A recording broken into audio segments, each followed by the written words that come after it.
Good evening, everyone. Welcome to another edition of the Gray Area. I am Mr. Bennett, aka Paul. Again, I don't have a working title, but I am the president of the Save and Be Nation. Salute to the bold, the beautiful, the beneficent, benevolent Ball Brotherhood of the BNE Network. I greet you in peace. I greet those who live follically free, and I'm joined once again by my co-host, Grooming in Reviews, aka the Ghost of Sparta, aka Peter, aka Paniotis. Yasu, my brother. Yine si kaliter også på ben pame yine the kaliter right of the ponies or the hivya. In English, in other words, you're getting better at it. You're putting like a oof into it. You put a little nuts fat sack into it. you, you, you see here now. See, this is how these international guys. This is how they get the American girls, because you guys can just you guys. It doesn't matter what the language is. You guys just roll it off, and the women are just they're just paralyzed. They're just they're like a deer in headlights when they hear you guys In speak. our So defense, you have to understand this is our language, so we can just say it like English. If you guys went to Greece and said, "Oh, American," they'll mm, be attracted like they would think American cowboy, American movies. yeah, but you understand there's a phonetic to it. I was Of talking about course.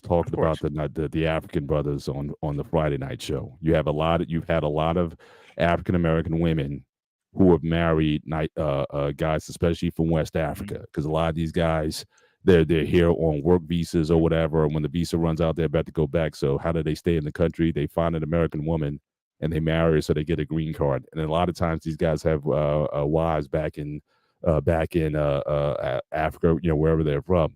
So but again, it's the voice, it's the linguic. Americans, especially that's why American women, they're attracted to like French accents, Mhm. Spanish accents, African accents, Greek accents. You put the proper, especially if you do any poetry in Greece or something like that to an American woman, you're definitely going to have some sway with them. So we just like Americans just like to hear those foreign accents and whatnot. So again, you're definitely going to have a leg up on us when when you do that. Yeah, I would. They eat it out right out of hands once you start talking Greek. That's Like it. the fast. Like the first thing everybody always asks you when you meet, well, you really know Greek? I'm like, yeah. I'm like, can you say something? Like, yeah. I'm like, what do you want me to say? I'm like, it's like you put me on a spot like that. Like, I'm like, when somebody has to tell you something in English, they're like from a different country, can you speak English? Yeah, I'm Mm, from America. that's it. Say That's it. something. I'm like, what Yeah. do you want me to Yeah, but say? I don't know how American comes off. I guess from my perspective, I don't know how American or American English comes off to other countries. That's something I like even here, like even British accents. Like for some reason, at least the perception wise here, if you speak with like a British accent, people either think that you're smarter or that you're more that you're more cultured or something like that. So again, that it just does something to American women when they hear even like I said a British accent. So I don't know how American comes off to someone who's not American. If it sounds romantic, if it sounds sexy, if it's whatever, Cowboy. because they may think, well, being American might mean I have money or something like that, but I don't know if other peoples are necessarily attracted to an American accent. And even then, what accent are you talking about? Because you have like Northeastern, you have your general English that you hear like on the media. You have your Southern accents, you have your Chicago West, Midwest accent, you have your California. So we have Mhm. so many different, even in the South, a Tennessee accent is different from an accent from Texas or something like that. So you never so no one even knows what where even here there's a lot of diversity. So I'd be curious to know, for anybody in the chat who comes from a foreign country, or even from your point of view, Pete, how does an American accent come off to a Greek person, not a Greek American, because again you're kind of used to it by now, but and that's going to be part of our show tonight. Tonight we're going to be talking about, again, back to the old country. So just want to give a shout out to the chat. Again, thank you for spending the Sunday nights with us. We know that, obviously Monday's coming up. You got to prepare for the work week. and whatnot. So I just want to recognize those who are joining us. CBN always. Yes, I'm snitching on you. I'm snitching on you guys because you guys denied me my Nigerian culture, my Igbo heritage. I was just on his show before I got on, and I called him to the carpet as well because you guys were trying to deny me my claim to the throne. So because of that, yes, I put the African brothers on blast. So but CBN for all you do for us in the back, for what you do to keep these shows flowing. Really appreciate you, brother, and all that you do for us. Stacy B79, thank you for joining us tonight. Anya, NA Kenya, I hope I'm pronouncing your last name right. NA Kenya, thank you for joining us tonight. Blaze McCrory, thank you again for joining us tonight. Thank you. You've been rocking with us since day one.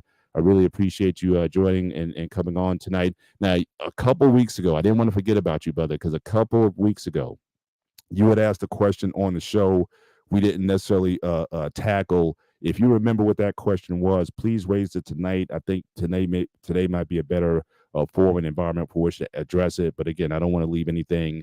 I don't want to leave anything out there. So if Blaze, if you remember the questions you were asking about me and Peter a couple weeks ago, if you could just drop it in the chat, or quickly go watch the show from a couple weeks ago and bring it back up. We'd like to entertain it because it was a good question. We just didn't really have the time to to address it.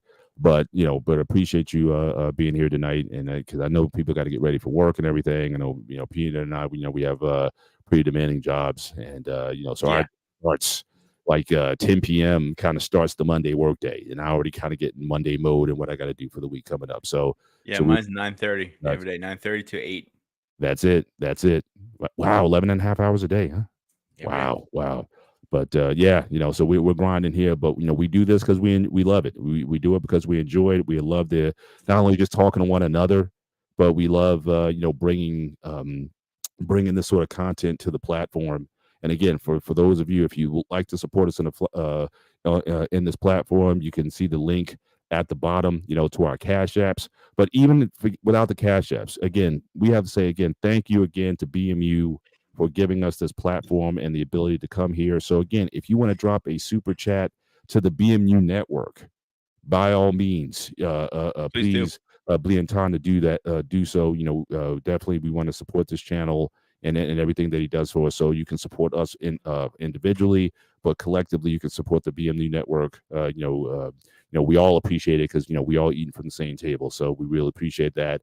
And I believe in grooming. I think you're also simul streaming on Yes, your I'm streaming channel, also on my channel, Grooming on his Reviews channel. So 101. again, go and check out grooming and reviews. So he is the master. Again, I live follically free, as you can see.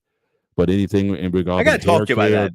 You know, grooming, and all kinds of things. She had a nice show. I saw your show on your supplement advice, and I think I follow a similar protocol that you do. So he puts a lot of good content on his channel. So definitely go by and visit grooming and reviews. And lately on his Wednesday show, he's really been tackling some pretty hard charging subjects. So he's pulled me into that conversation on an occasion or two as well. So so again, he's cooking, he's working, he's grinding, and before certainly we want move to on, see him go on. oh, Yes, I sir. gotta say one thing before I move on. Mhm. 3 things. First, I want to shout out to BMU. Thank you again. I can't appreciate it. Open the door for me. I can't thank you. Second thing, Black Gator, please don't fall asleep behind a keyboard again. Just do me a favor, don't fall asleep. And number 3, what is it gonna take me to get you to grow a beard? That's what I want to know. Again, I try, and like back A in the goatee at day, least. back in my college days, everybody I was trying to do. We had what we call like the Imhotep type of beard. So it's right on your chin. Just lower my microphone a little bit. So on your chin, you wanted like a straight beard that was coming down. So I kind of rocked that a little bit for a while. Only got to about a half inch in length, but again, not a lot of hair. Then in the early 90s, I was actually laid up for a while. I was in an auto accident. So I figured, you know what, let me just grow a beard out. And it just didn't go well. It itched like crazy. I'm constantly picking out the ingrowns because again, with black hair, it's curly. So I had a ton of ingrowns and just trying to get it in. It was uneven. There were just bald spots like all over my face where there's just no hair follicles at all. And it just didn't look very good. Shout out to Lady Novoa. Definitely, thank you for Everything she joining does, us she does once a lot. again. and I'm praying for you, my sister. That your health is good, that you're good with you. But again, thank you for all the support that you give us. But praying that you stay healthy and you do what you need to do to stay around for a long time. So definitely thinking about you, and also thank you for sending that post earlier.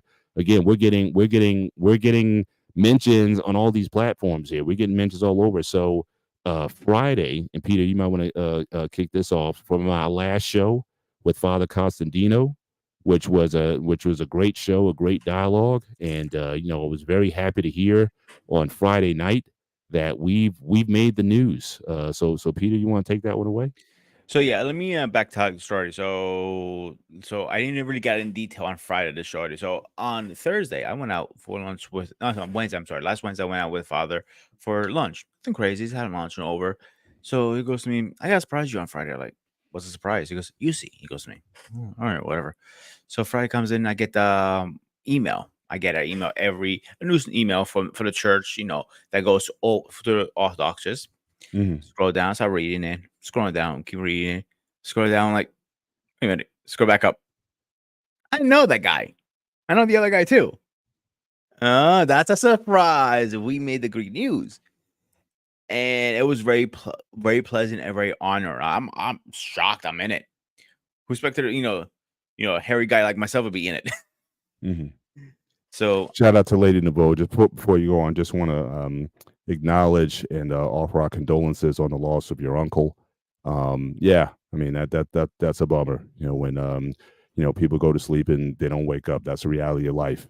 But certainly praying for you and your family, that your family receives peace in this difficult time, and that you guys are strengthened because of this, that you guys pulled together. So again, our thoughts and prayers are with you for what you and your family going through at this time. And a lot of times things happen in waves. Also, I've seen that as well. So definitely. Just wanted to reach out to you and your family on that. So you can go ahead, group. I just want to yeah, before I acknowledge her. move on, anything you need, please reach out to me. I'll be whatever I can do. I'll help. Please let me Indeed. know. Yeah, we made the news. I'm actually very happy and surprised. To be honest, I don't know about you, but I was very surprised to see my. I was surprised also. Well, it was like one of those good. I'm not a guy who likes surprises. I'm very kind of controlled like that. I like to kind of have Mhm. predictable outcomes.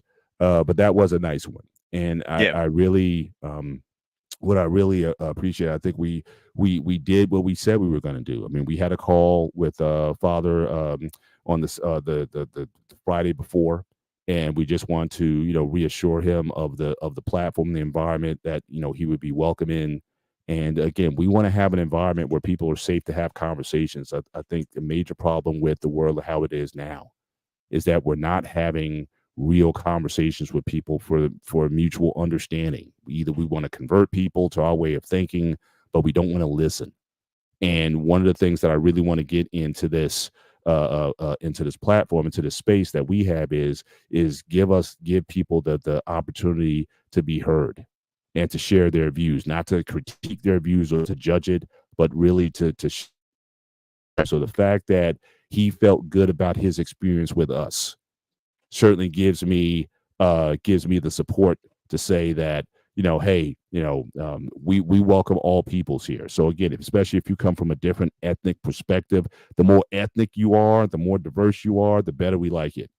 Because yeah. again, we want to learn more about our global community and our shared humanity with one another. So the fact that we can offer that sort of space and grace for him to feel comfortable, so much so that he would want to share that with other people, then I think we landed the plane the way it was supposed to be landed. And so that made me feel very good.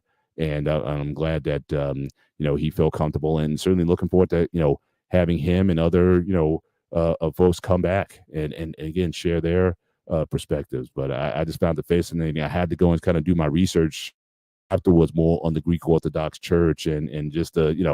um, just the different views that are out there. There's so many different views that are out there, and so that certainly made me do a bit more exploration on the topic. So, but yeah, that was some of the best news I got on Friday night when you shared that, and I I appreciate do have a you. little more news for you, actually. When Oh, I had more. lunch, this is specifically for you. father said to me to deliver a message to you. If you said last time you like to read the Greek Orthodox Bible, and you want to get your Yeah, hands on one, he likes to send you one as a gift. Actually, I would appreciate that greatly. I'll yeah, send you my I'll send you my information, yeah, please and do. so yeah, I would really appreciate that Yeah, for don't you to worry, it's send in me that. English too. Thank thank you. I was like, Oh, "Oh, man, does that means I have to go take a Greek class in order to get through this?" So I would really appreciate that. Thank you, um, uh, Chef Haristo. Chef Haris, Efkaristo. what's that? Efkaristo. F Haristo. Yep. All right, Yeah. F Haristo, Yeah, Father you've for been studying. I'm impressed a little I'm bit. I'm trying, Shit. man. Like I said, I got a couple. I'm just trying to build my catalog, build my little cheat sheet here for some common words and phrases. So I'm looking to add to this with each show, and that's the thing. You have to. So your homework assignment, you have to give me a word or maybe a short phrase that you have to equip me on, and I'll add that to the collection, and then you can then hold me to it the next time that I'm on that I've mastered it by that point. So I'm building a little Greek little cheat sheet here with some Okay. common words. So if I may find myself, who knows, if I may find myself in Greece in the near future, because again I know a couple people who actually went to Greece recently. Hmm. A good friend of mine, him and his daughter went out there for a week and show a lot of pictures. It looks phenomenal out there. So, when my wife and I decide to go on our global tour, when we kind of retired and we want to see the world or whatnot, definitely Greece is definitely going to be one of the destination stops that we're going to stop in on. So definitely looking forward to that. So some of these words and phrases here, they can come in handy You when know, I'm a when I'm crazy idea just came in my head. If it was, okay. yeah, I know this is a crazy idea. I don't know if it's gonna work out, but imagine if we both can go to Greece and do a show live from That Greece. would be well. If I'm going, put it this way: if the day I tell you I'm going, I think you would just pack up and say, "Up, sorry, I'm going."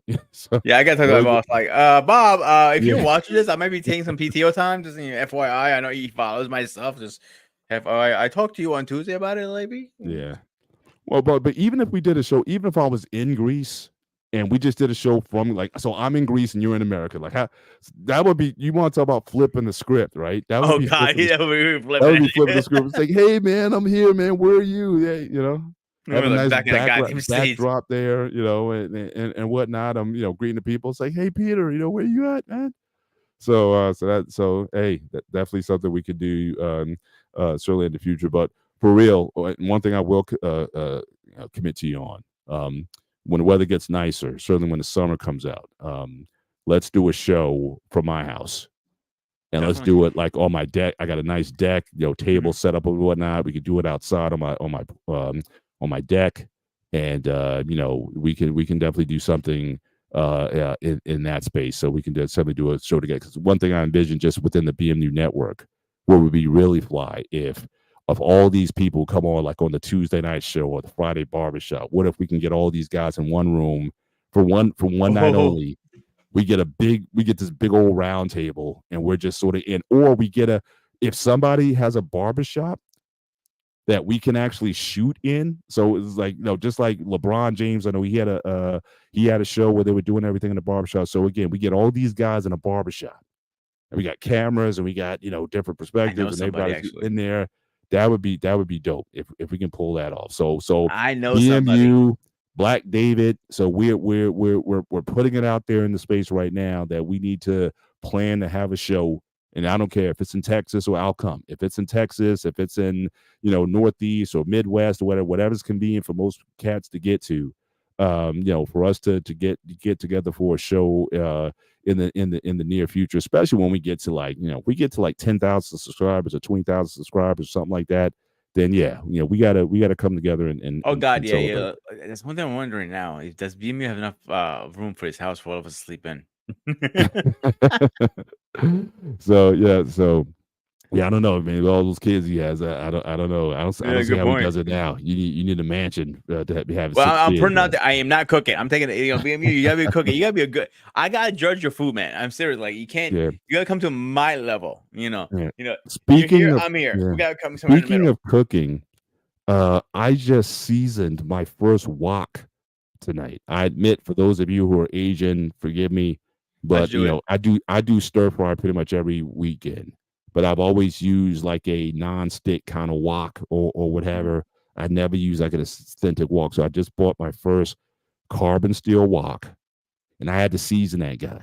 It wasn't Good pretty. bitch. My house, all my smoke alarms were, even I had my overhead fan on full turbo mode. It's a Still, bitch. all my smoke alarms went off because you got to do it like 3 or 4 times. You got to blacken it. This thing was like, again, looked like, stainless steel, and now it's almost like pitch black.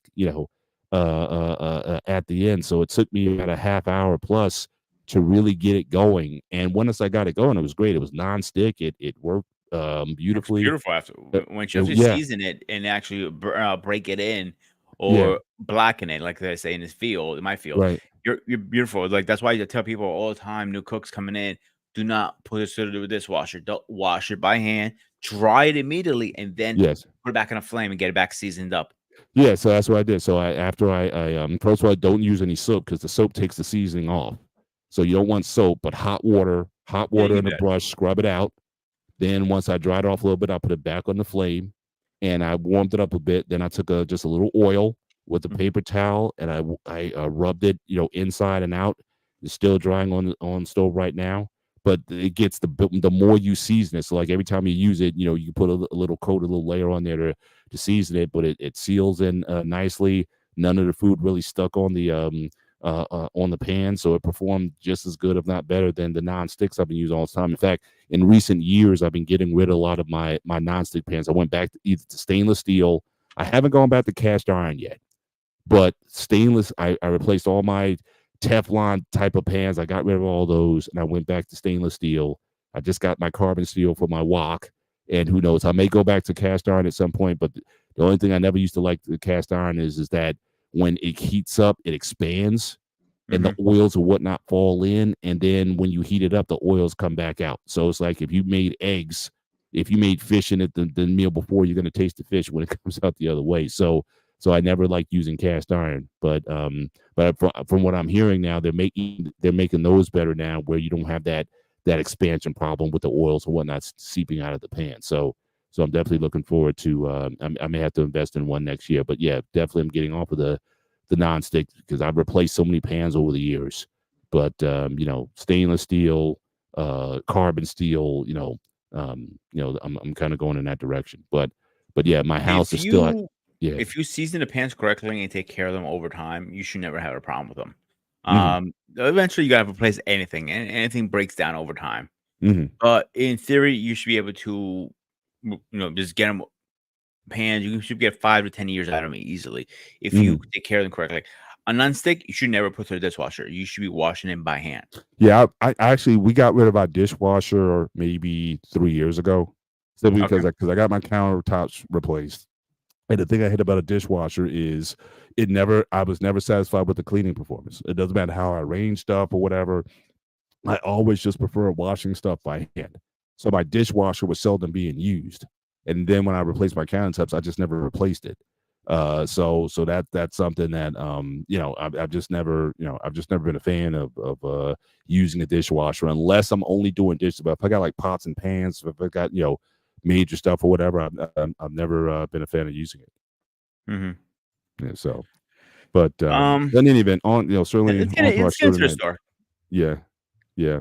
So tonight's show, again, we're dealing with the idea, and again, next week's show is going to follow a similar a path. No problem, Ekane. Like I said, I'll definitely try to come on to your show and definitely see you next time. But thank you for stopping on through tonight, and we would love in certainly in the future show, we would love to get your perspective also, because as I was telling you on your show, not only are you Nigerian, it's like even as a Nigerian man, as an Igbo man, you have different views than say Black David, because the easy thing for people to do is says, oh, well, they're two Nigerians, but you and Black David And have nah, they're different. very different worldviews coming from Nigeria. So this is again some of the nuance that we want to bring into these discussions. In fact, maybe even a show where you and Black David come on and we ask you guys about again those different perspectives that are coming from Nigeria. We would love to have a show, but again, definitely I'll look forward to joining a show in the future. And again, thanks for stopping on through here tonight. I enjoyed your subject tonight, but but this show in particular, we're going to be talking about. And again, now this might be something where I may have to jump off because, as I said in a couple weeks ago when I was sharing my DNA, I'm all over the place, right? So the question for most ADOS African Americans, a lot of we actually we had one open line show. So I think the format now, since we're having very sort of precise conversations, where I think we're committed to once a month that we're going to have these open shows where people could just come on and join us for the conversation, open Q&A. Obviously, we're going to have guests on the show. But right now, we're kind of, this is about sort of exploring from an African American ADOS perspective and a Greek perspective. But again, we want to expand and we want to have multiple perspectives represented. So definitely that's something we're looking forward to in the future. And probably in a couple of weeks, we'll probably have an open mic show. But if you go back and look over some of the content that we've done so far, certainly your perspective would be certainly very welcome in this space, Ekene. So again, thanks for inquiring. But the idea for tonight's show is, and again, next week's show is going to follow somewhat of a similar pattern, but so I'm going to try to hold off as much as possible, not so that to have the shows overlap. But as I said a couple weeks ago, with my DNA, I'm spread out all over the world, pretty much. Mhm. West Africa, the Congo, been in Togo, Nigeria, 26% Nigerian. So again, I want my oh, that's real. I saw that. I wasn't sure if that was real or not, or she was talking about someone else. South Africa. Wow, that's pretty That's that's pretty intense. interesting. Yeah, yeah. So the idea here is like, for us, for most African Americans, we don't know where, and I don't have any South African DNA, by the way, but I have DNA from England. I have DNA from Scotland. I have Arabic from Middle Eastern DNA. So I'm spread out all over. So for me to go back to the home country, I'm like, what country are you referring to? Because I have about a dozen or so that's represented within my DNA chart. So I'm going to tailor tonight's conversation more so in somewhat of an interview style with Do it. grooming in terms of his experience. So again, we know your story up to this point. You were sent to Greece when I believe you were about 5 years old. Yeah, around there. About 5 years old. You were in Greece until you were about 15, 12 or Yeah, 15? yeah, 15? yeah, 12, I think it was a little young, About more 12 younger. years old. So again, 7 years in Greece. So basically, you grew up for the most part as a Greek person. You had to deal with some discrimination. You had to deal with Of some course. information, man. Good to see you tonight, brother. You had to deal with some obstacles there, being from America and some of the views that people had of you being there. But I think you kind of hit your stride after some time being in Greece for a period of time. There was a certain comfort level, and then all of a sudden your parents are like, "Up, you're coming back to America," or you might have been in America on a sort of like to visit the family, and they basically told you that you're not going back. I think that's Pretty much. That's yeah. what I was. I So was again, so that here was to visit my parents. They're, yeah, you're not going back. Not like mhm, that, but you get the idea. And then one minute I was there, next minute I was involved in school. Like, what the hell yeah. happened? Yeah. So you had that experience, but you spent 7 years there, so you got to see Greece at a certain point in time, and certainly since you've been an adult, I'm assuming you've been back there. How many times since an adult? How many times have you been back? Twice only. Twice. Okay, so we're going to tailor some of this conversation tonight based on your experiences going back. So what's it like Mhm. for a Greek, and maybe you can even speak from other Greek Americans that you may know, or people who've been here for a time. You go back to Greece as an adult. Start to contrast what it was from the time you left it when you were 12 years old to where it is now. How has Greek culture, how has Greek society may have changed since you were there last time, or even in the time that you've been since? So you've been there a second time. Yeah. So I don't know what you want to tackle on first, from Let's go over the first 12 one, to that actually. first time that you Yeah. went, and then maybe we can talk about the second time that you went. How has Greece, in your views, how has Greece changed since you were there? Dramatically. From where I grew up, I remember growing up. You knew everybody. You hanged out around a corner. You have fun. I was a kid at the time, so when I went back there, I was an adult. I was a smoker too at the time. I Mm, remember my best friend walking in. I was like, he comes in. Oh my god, you're here! He kisses me. That's how Greeks, introduce themselves. mhm, Above cheeks. You mhm. know, you know, and then next minute I know, You don't have to do that when we meet, brother. Fist pound, oh, but no, throw I'm not kidding. throw No, no, no. handshake, all that kind of stuff is Hang on, good. We hang don't on. have to do the kissing cheek. Hang on. Right. Maybe at your wedding. Now, look. When you get married or whatever, I may, especially, and it's obviously it's going to be a Greek Orthodox wedding, so Mhm. I'll follow suit at that point. I'll follow protocol So let's order. touch base for a second. The kiss and the cheek thing a little bit, like, so people Mhm. understand that. People And it's do a that global with, thing. It's not just yeah. Greece, right? I mean, French. I No, it mean, is globally. I've You're seen right. it all over the world being Yeah. done. Muslims do it. I mean, everyone. So it's not a No, it's not global, it's not but unusual. people don't keep one thing in mind. I'm like, let's say me and you were friends, like me and my best friend George in Greece. I haven't seen you in 10 years. Hmm. That's when you greet the kiss thing on the Okay. cheek. It's not like it's gonna happen like every time I see you. Hey, Paul, no. Hmm. Keeping Hmm. your distance. And like, hey, fist pound. I'm good with that. The whole hug pound. That's it. And like, we don't need Right. like Right. the whole makeout section. Like, no, that's Right. BMU and Black David thing. That's their thing. They can keep that to themselves. But joking aside, seriously, like it's more like a family greeting thing of good friend stuff like that. Females is a little different. Obviously, you meet see them in a while. Okay, yeah, a little kiss and cheek is not a big deal. You know what I'm saying? They still Hmm. do that to here, I believe. Hmm. Hmm. I believe I do. But back to the original. So when I went back to the first time in Greece, I'm like, I got off the plane. I looked over. I'm not. And that sounds so cliche and weird. I literally put my hand on the ground. That's how much I missed Really. it. Yeah. Okay. Because it brings memories back. This is my home Hmm. now. I tell people all Yeah. the time, this is my home. I'm not moving back to Greece. I'm a Greek American. I'm very proud of it. Really? So you're 65 or 72 or whatever it is.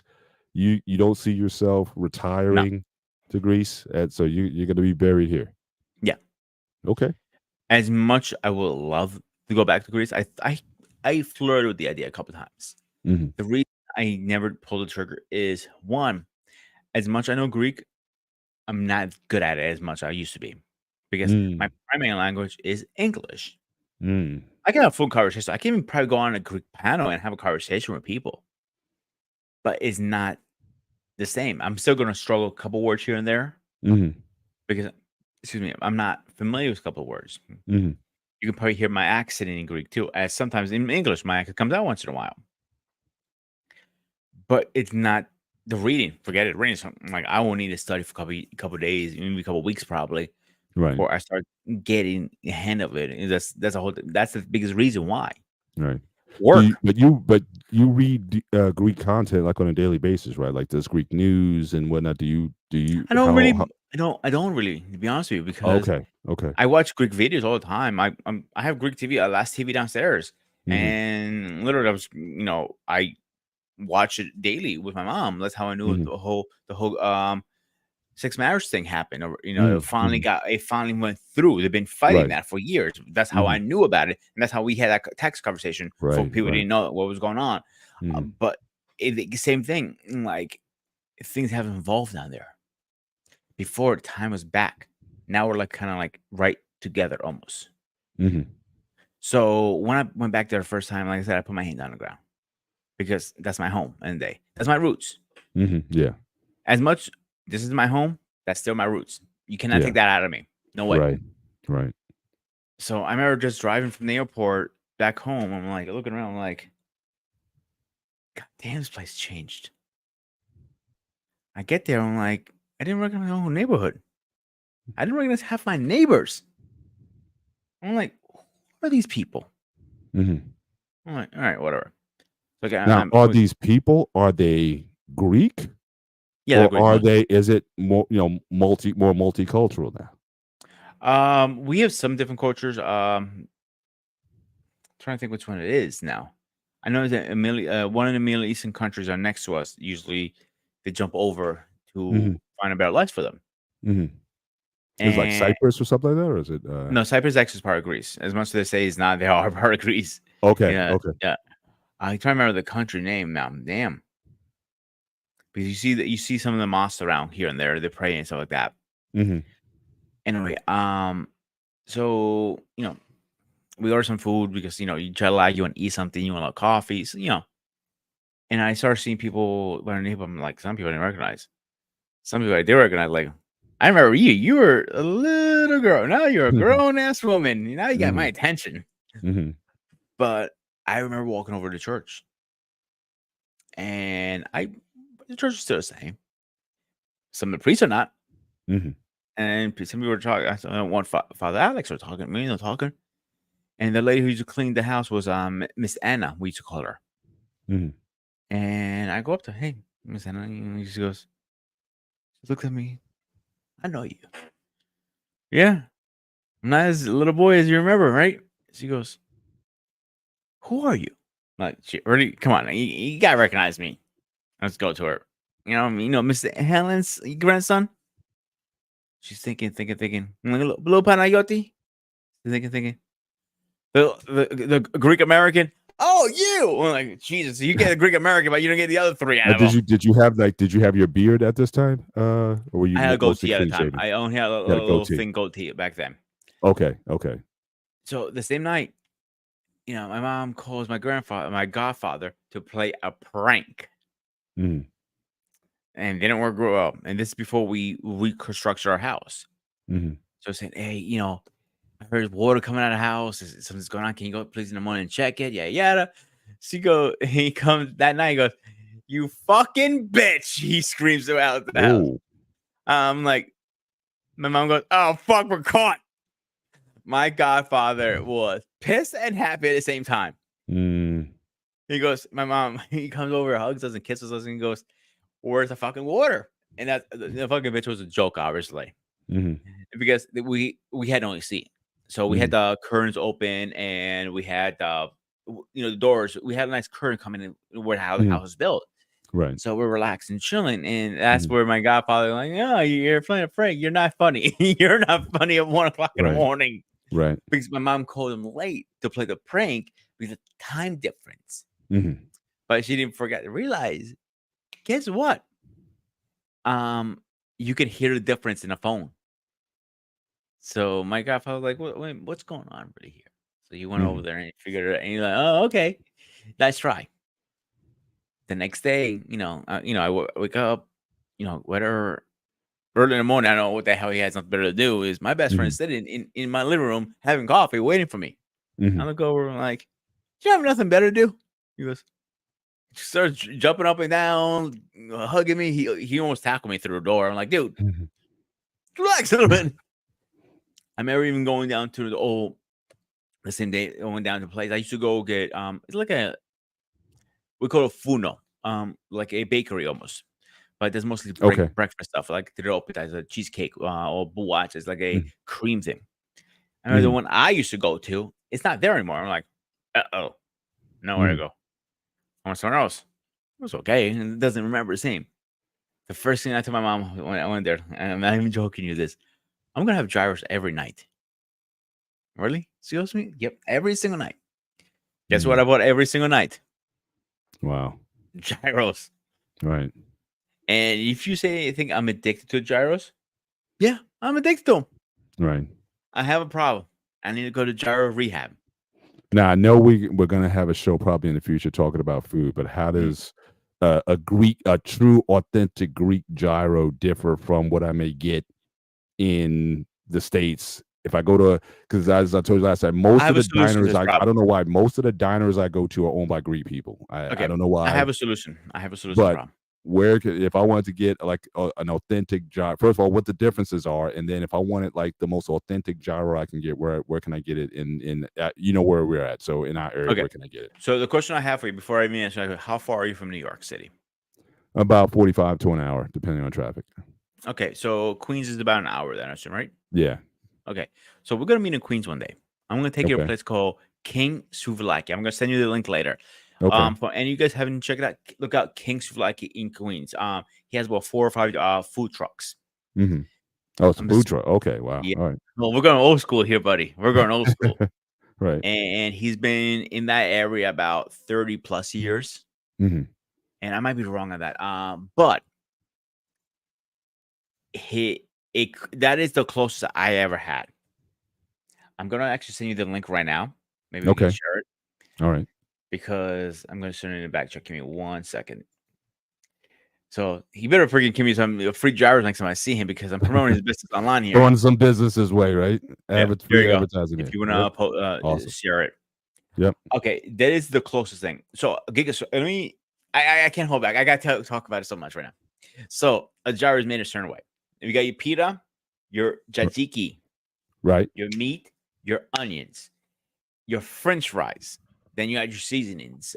Every place has a little different, but most of it is like oregano, lemon juice, and pepper. Those are the three main ones. Mhm.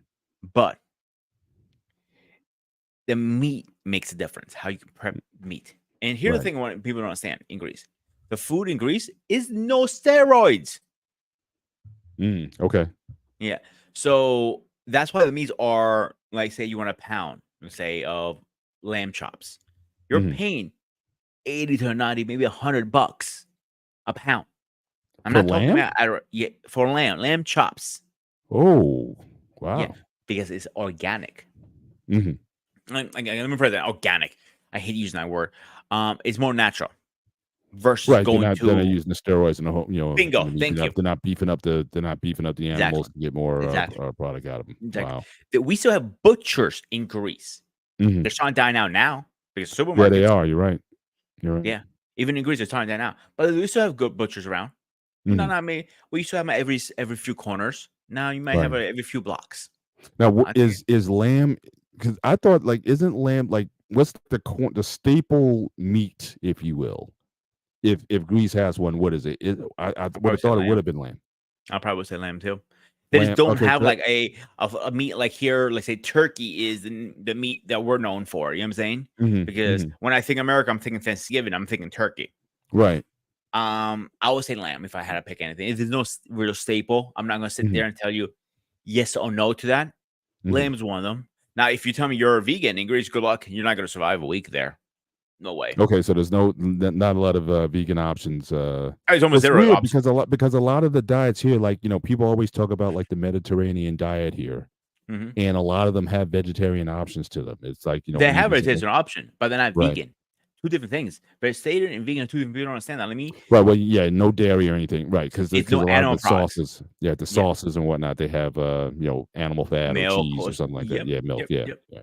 Okay, okay. All right. So you're there. So you're there. Mhm. you're you're you're noticing that there's changes to the neighborhood. There's a lot of the stores and locales that were there when you were younger that are no longer there.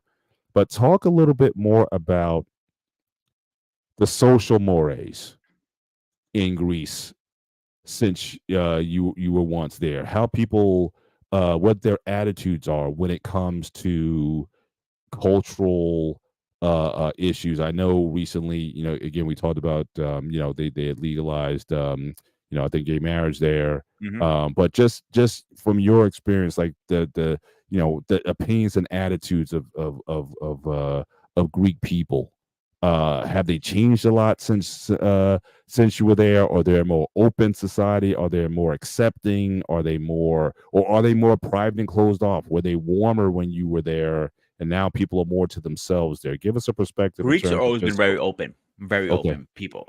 They're very gossip people too, and that's what I hate about it. gossip. Okay, okay, Yeah. My mom will go to like, first when I got my first two tattoos was the Greek, the Chinese letter here and the Greek flag here. okay, And okay. I remember saying, "What are people gonna think of you?" Like, I don't give a shit. What, you got those in Greece or you got those here? Oh, I got them here. Okay, Yeah, okay. but she was worried when I go to Greece what people think of me. I don't Hmm. care. Hmm. Didn't give a shit to me. Never did. Never Hmm. will. The Hmm. reason was because I'm gonna be me, Right. the Greek American. Panayotis slash Peter slash Groom Review slash Ghost of Sparta slash the craziness. Did I miss anything? No, I got it. But I don't care. But people have been always open. Hmm. Here, Greek Americans are different. They're very closed a little bit. And like, like I remember when I started coming more and more to church, people knew of me, but they don't know of me yet. They see the Mhm. hair, they see the beard, they see the tattoos. Who the hell is this guy? Mhm. And people come out, hey, I'm Pete. And I'm like, yeah, I know who you are. We met a couple years back. They're like, really? I'm George. Like, you met a couple years back. You just don't recognize me with the beard. I'm older, Mhm. grayer, Right. and taller and fatter. Mhm. And people are like, so now they're accepting me again. And I'm like, you shouldn't have to accept me how I look. You should accept me the Mhm. way I am. Was in Mhm. here, now what's out here. Mhm. Please correct me if I'm wrong if you think anything otherwise. I'm be happy to hear your opinion on it. Well, again, I want to save. I also want to save some of this because again, next week's show, we're going to dial this in on what I call Americanization. Yep. The idea of You're right. today's show You're is right. going to We're be gonna more hold so that. focused on how Greece has changed. Next week's show, I want to focus more on how you have changed. Or for the typical Greek American when they go to Greece, like what are some of the things that you see that the way a Greek American would view something versus a person who's born and raised and lives in Greece. So I want to nuance the next two shows. Again, it's going to be a nuanced conversation. So I want to stay on this track about you going home. I want to deal with, just to give the agenda, I want to deal with the people. And again, how the people in Greece, from your perspective, how they may have changed since you've been there, how the society has changed, even how it looks, how the landscape is it more technically advanced? Are there skyscrapers? Are there, just how people move in the society? So this particular show is you go to Greece and the things in particular, the things that you find the strangest. So you go there, it's like, wow, that's very different from the experience that I had had. So I want to stay in that space. You go home. Is this in Mhm. fact? Does it feel like home when you got there, or does it feel like a very different place?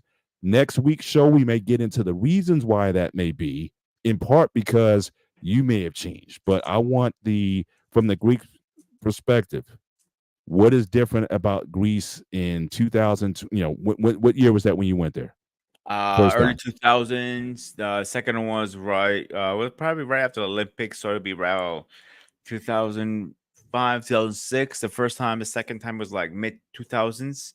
So 2010, I want to say the last time around there. Okay. Yeah. So let's fast forward. So if you want to do a contrast to when you were there between ages 5 and 12, and what that culture is like now, move it forward to where you're at. When you went the first time and when you went the second time. And then also now, do you plan any trips in the near future? Do you think in You the bet your next? ass, yeah, I am. Okay, I'm just I'm saying, but the next couple years you're going. Is it? Or you and your mom going, or I'm what's not the sure the plan is because her cancer is a big factor. That is right? a Okay, big factor. okay, Obviously, Alex is not a big deal. He's coming with me. He has a Greek name, so he can get into. You won't know border control. Like you don't always right, stop at like Senator Great, right? right.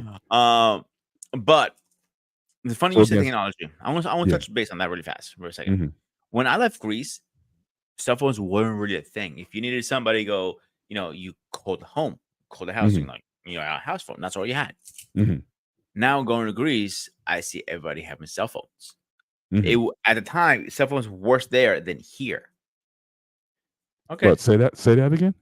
cell phones were worse there in Greece than it was. Worse there. So you had more people who had cell phones in Greece than in the U.S., or their Yeah, use of cell phones was in Greece more so than the U.S. yes. So I want to touch base on it 1 second. The Okay. reason I do that. So early 2000 texting wasn't a thing yet. It was around, but it hmm wasn't a thing. If you remember, early 2000s were more next out the walkie talkies. That was a thing at the time. In Greece, texting was everything. So because texting was more easier and cheaper to communicate with somebody versus calling, because calling costs money. It's Right. a lot of people didn't get a contract phone. They all got prepays. Okay. Okay. Yeah, Now, just because in terms of phone service in Greece, is there Mhm. is there like one major phone provider, or do they have like multiple companies that offered? Like here, you had AT&T, and you had it was back one or in the day, two you at a had time. MCI, and you Yeah. had Verizon, you had all these different entities and whatnot. But in Greece, did everybody was it a private service, or was it like a national service that provided the the phone coverage, not the cell phone, but just the regular phone coverage. At the time, it was one that I knew of. One. Was Okay. just a basic phone company that everybody used. That's all I knew of. That's Okay. all I see on TV. That's how I can answer that. I am going to actually get back to you with that again next week because I want to Okay. ask somebody I know in Greece, not my mother. Actually, my Greek brother is down there. Right. I know some are watching, and if they are watching, hit the comments. Let us know. Yeah. Um, Yeah. I'd yeah, love to know that. yeah. So back when I was in Greece, you know what you can get was two ways: your house phone or a pay phone. And the pay phone, you couldn't put quarters in. Here's the tricky: you had to get a credit card. All right. Okay. And that credit card wasn't a credit card you go, swipe, get gas or something like that. It Right. was Right. a Specifically Metro for the card. phones. Right. Right. Yeah. And we call Metro the phones there, of course. Hmm. So you plugged it in and you made your phone calls. Hmm. They started doing that because every little punk ass kid like myself, I didn't do it. I mean, punk ass as a kid, of course. Hmm. A lot of kids used to break them and take the money and go buy Take the candy. money out. Yeah. Yeah. That used to So, be a thing there also. Yeah. People break into the phone booths and take the yeah, that they was a thing passed in a some law. communities. Yeah. If you do that, it's a federal offense. Federal. So Yeah. Yeah. yeah, that's how serious it got. Mom was like, "Oh, I never did it. I just asked money for my grandmother. She Hmm. goes, if you want something, ask for it. Don't Right. steal because that's a sin." Hmm. Okay, so I saw that. The second thing I saw, and I knew they were building it. It was the metro. The Hmm. metro was underground. It literally was literally. This is my house. Here's the metro. It was literally under my house. Under I'm the like, house. Okay. yeah. Okay. I was like worried, like how's it gonna collapse when they're digging it, or I'm gonna feel shakiness? Right. Nothing. And then they build a Greek version of a mall. I'm like, what the hell's going on here? I'm So like, prior okay, to that, when you were there, you didn't have malls. They had like there's local shops and stores and other whatnot. shop. They didn't have. You didn't go to Gucci to get clothes. You didn't go to Nike to get sneakers. You don't go for those high brand because you can't afford it. That's an American thing, name Hmm. brand thing. You Hmm. go get whatever you can afford. Like most of my clothes was a local place around the corner Hmm. or down the street. Hmm. I'm like, you didn't buy like the closest biggest thing that ever opened around my house. I don't remember the name of it. I'll be honest with you. It was a beauty place that I used Hmm. to go get a few things. They're for men and women. I used to buy Right. cologne, like Axe, for a good example. I knew Axe before Axe became into America. Axe was popular in Greece before it Wow. came Okay. here. I Okay. remember using that stuff. I'm like, when it came here, ooh, Axe. I go, I'm like, doesn't smell nothing that I remember. Right. Okay. I'm like, So just to stay on that same path, his a specific question. Okay. Imports. So the idea that you had again, you didn't have the Nikes or whatnot. So do you hmm. think by the time you went back there were a lot more imported goods there from when you were there the first time? So again, sneakers you would or most of the clothing and merchandise what you get, was it like local brands that people had there, or was it more imported from China or from surrounding countries where you would get your clothes and whatnot? So I want to say literally both. So the that you were going to a local store, yes, you probably still see a Nike brand, but Hmm. you're not gonna be like high end Jordans or anything like that. You buy like the $20-$30 ones you're looking at. Hmm. Hmm. Like what you probably won't see a lot of people use those. You probably will see only people who can really, they're really struggling buying those shoes, kind of Hmm. thing. Right. Like a Payless shoe kind of thing. Right.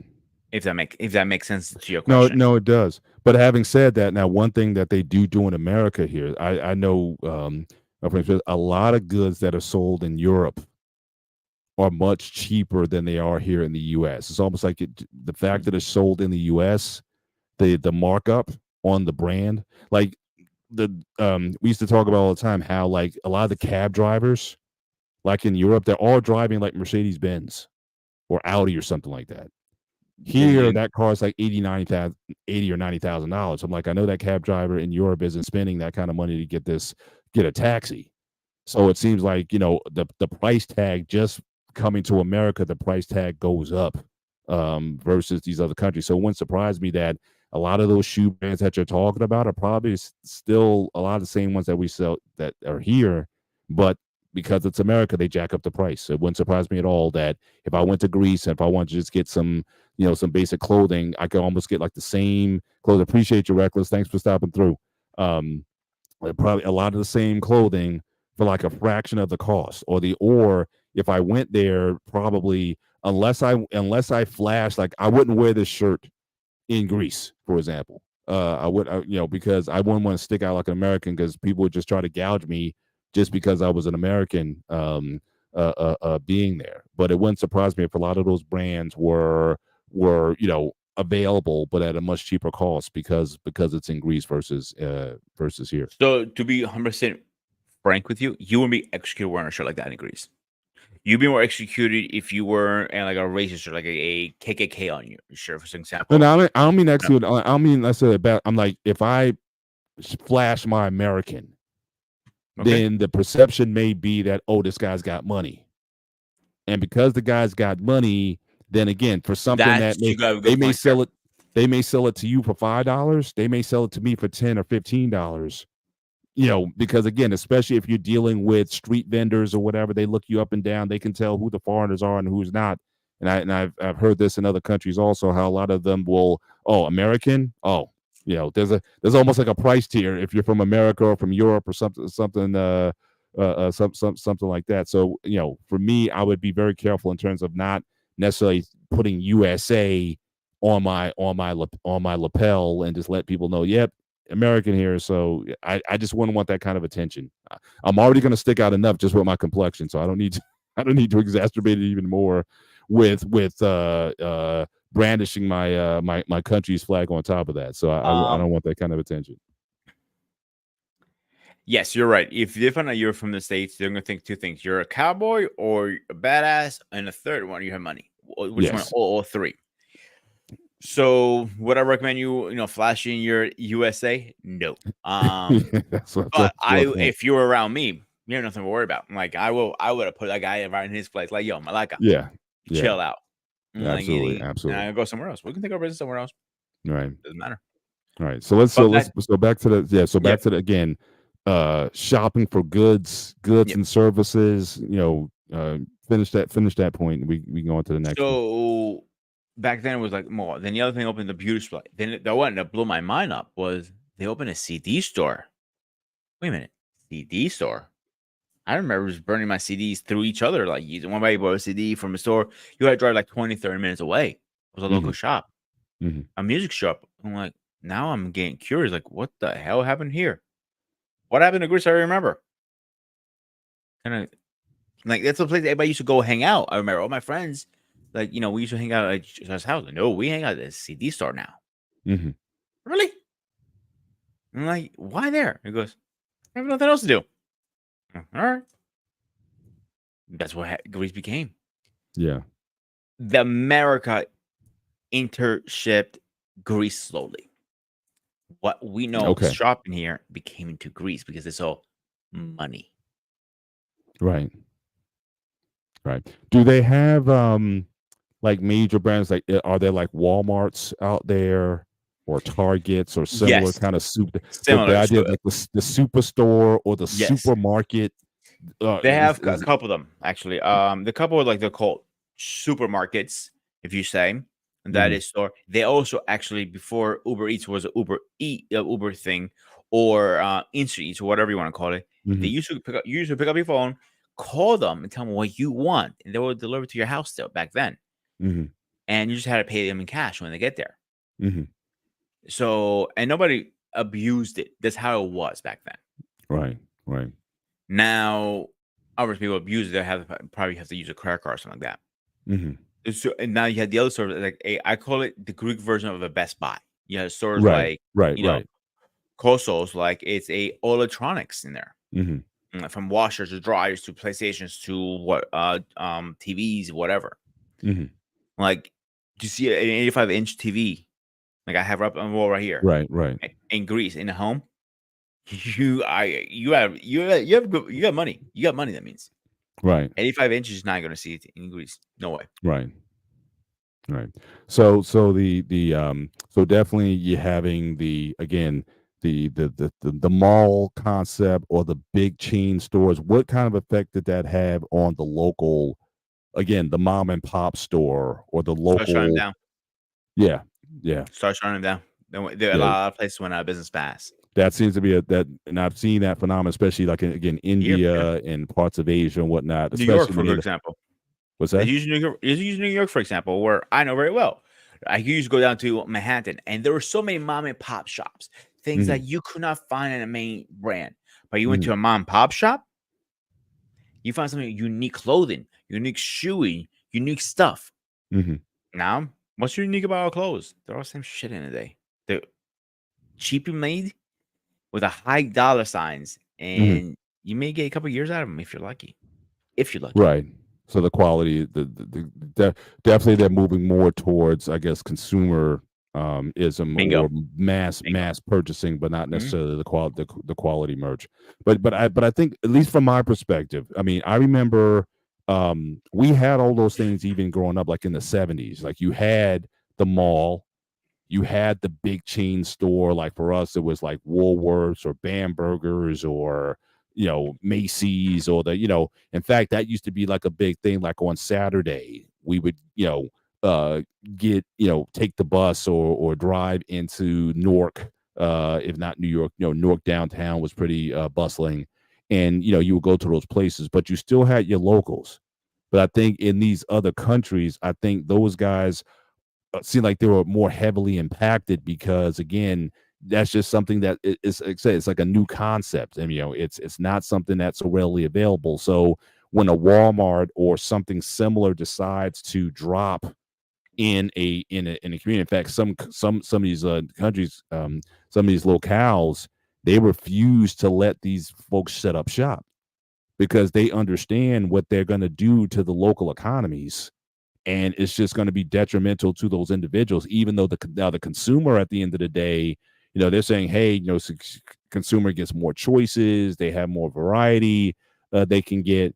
But what it does to the locals is something that a lot of these places said, no, we are not letting Walmarts, we're not letting these super chains and big mall type of places in, because and it wrecks for a lot of these places, they believe that it wrecks the culture. Like It's again, true. the idea of having that exchange of barter of people who, you went to a place to get something like some pants or a suit made or something like that. You would get it, like they would like do it personally, like they would measure you and make a suit for you. Um, in a lot of these places. Or I know some guys went to Italy, they get like they'll make custom shoes for you in Italy, like on the fly, like they'll measure you and everything.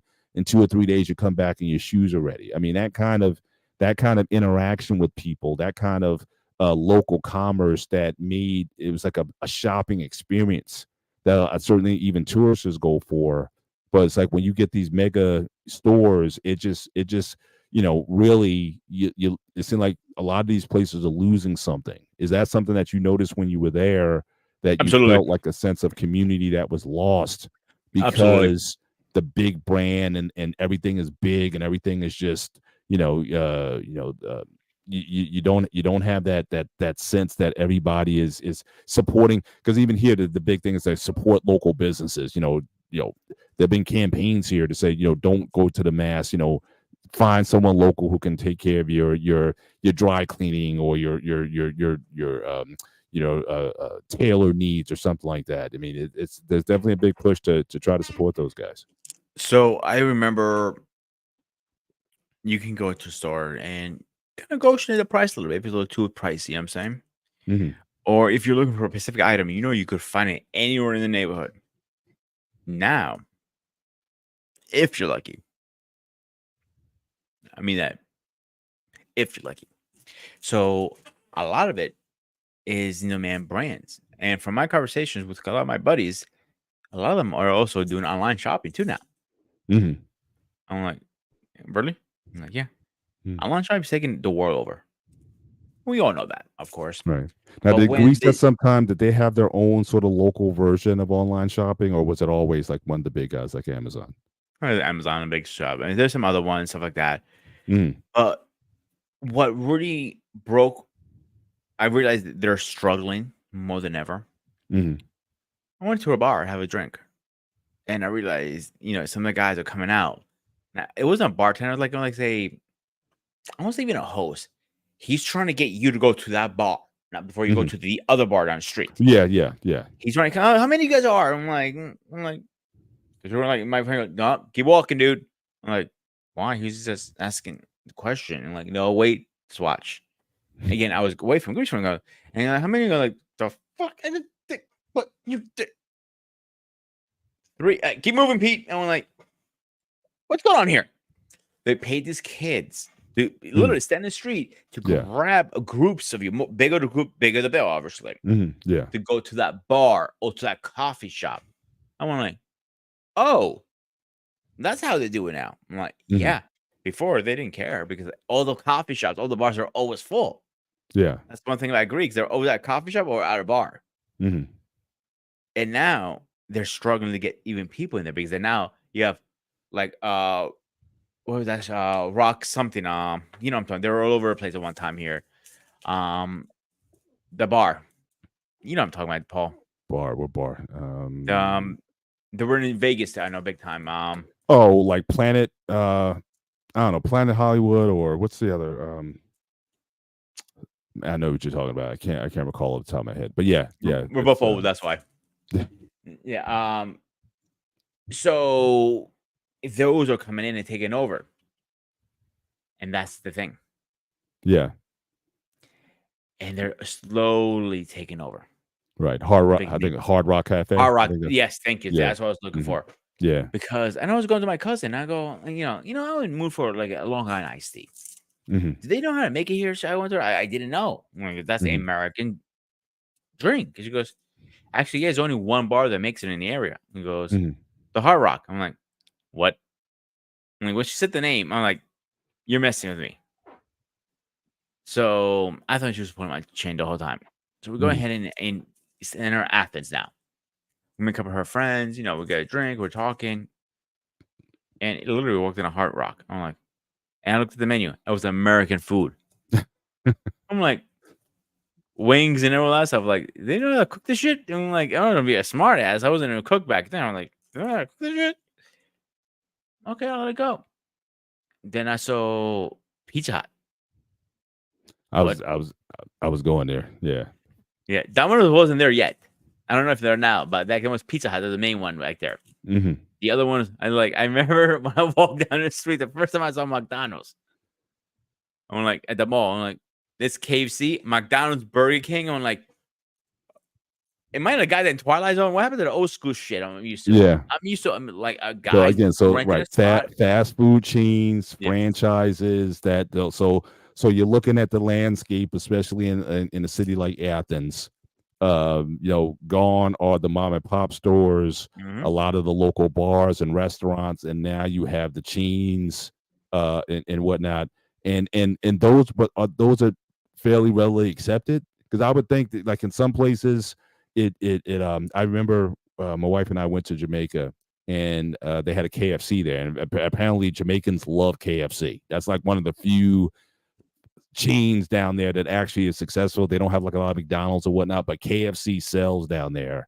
But I know they had to change the menu, where they actually had to put jerk chicken on the menu. So again, you can't get jerk KFC in the States, at least not that I know of. Someone knows a place you can get jerk, but in Jamaica, KFC sell jerk chicken. And that makes kind of sense, to be honest. It does. So even with these restaurants, these chains, are there localized? Have you seen like localized items on their menus that is more caters to the Greek culture? Like, is there a McGyro, for example? Is there? I can't speak about McDonald's, but it was one of the first local food fast food joint that I know. It was a local place, but it was called Goodies.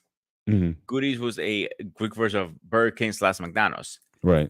But they do it in a little twist, of course. We have to do it our own way. So when you order in, you don't get the paper bags. You don't get the trays like that. You get a real plate. You get real silverware to sit down and actually eat. Right. And for you to go eat by yourself, that's never happening. They even sell other stuff like macaroni and kima, pasta with meat sauce. It's a burger place, but it's selling pasta and meat sauce. Yeah. Like Yeah, it's because but is that a popular food with Greek people? Pasta and meat sauce? Is that macaroni mi cama is a very popular okay? dish. Okay. It's So not yeah, like so I'm what saying you so that, thinking. yeah, It's a bolognese. Think of bolognese, but with yes, Greek yes, herbs, pretty much. That's the yes, best way I can yeah, explain it. right. I guess I need to start shifting you FedEx and food over to your house. Hey, that's good. Hey, when you come over, you can bring me some dishes that I'll I gotta send you pictures. We're actually cooking spanakopita tonight. It's okay, spinach pie. spinach pie. And Okay. everybody heard from my job, and my boss goes to me, "Listen, I'm half terrorist. If you don't, I'm blowing you up." I'm like, "Shit!" You gotta bring. You got to make one for you and one for the office. That's how it Oh, works. Jesus Christ, you look extreme there, dude. Relax, relax. I'll bring you a piece. Don't worry. Yeah, yeah.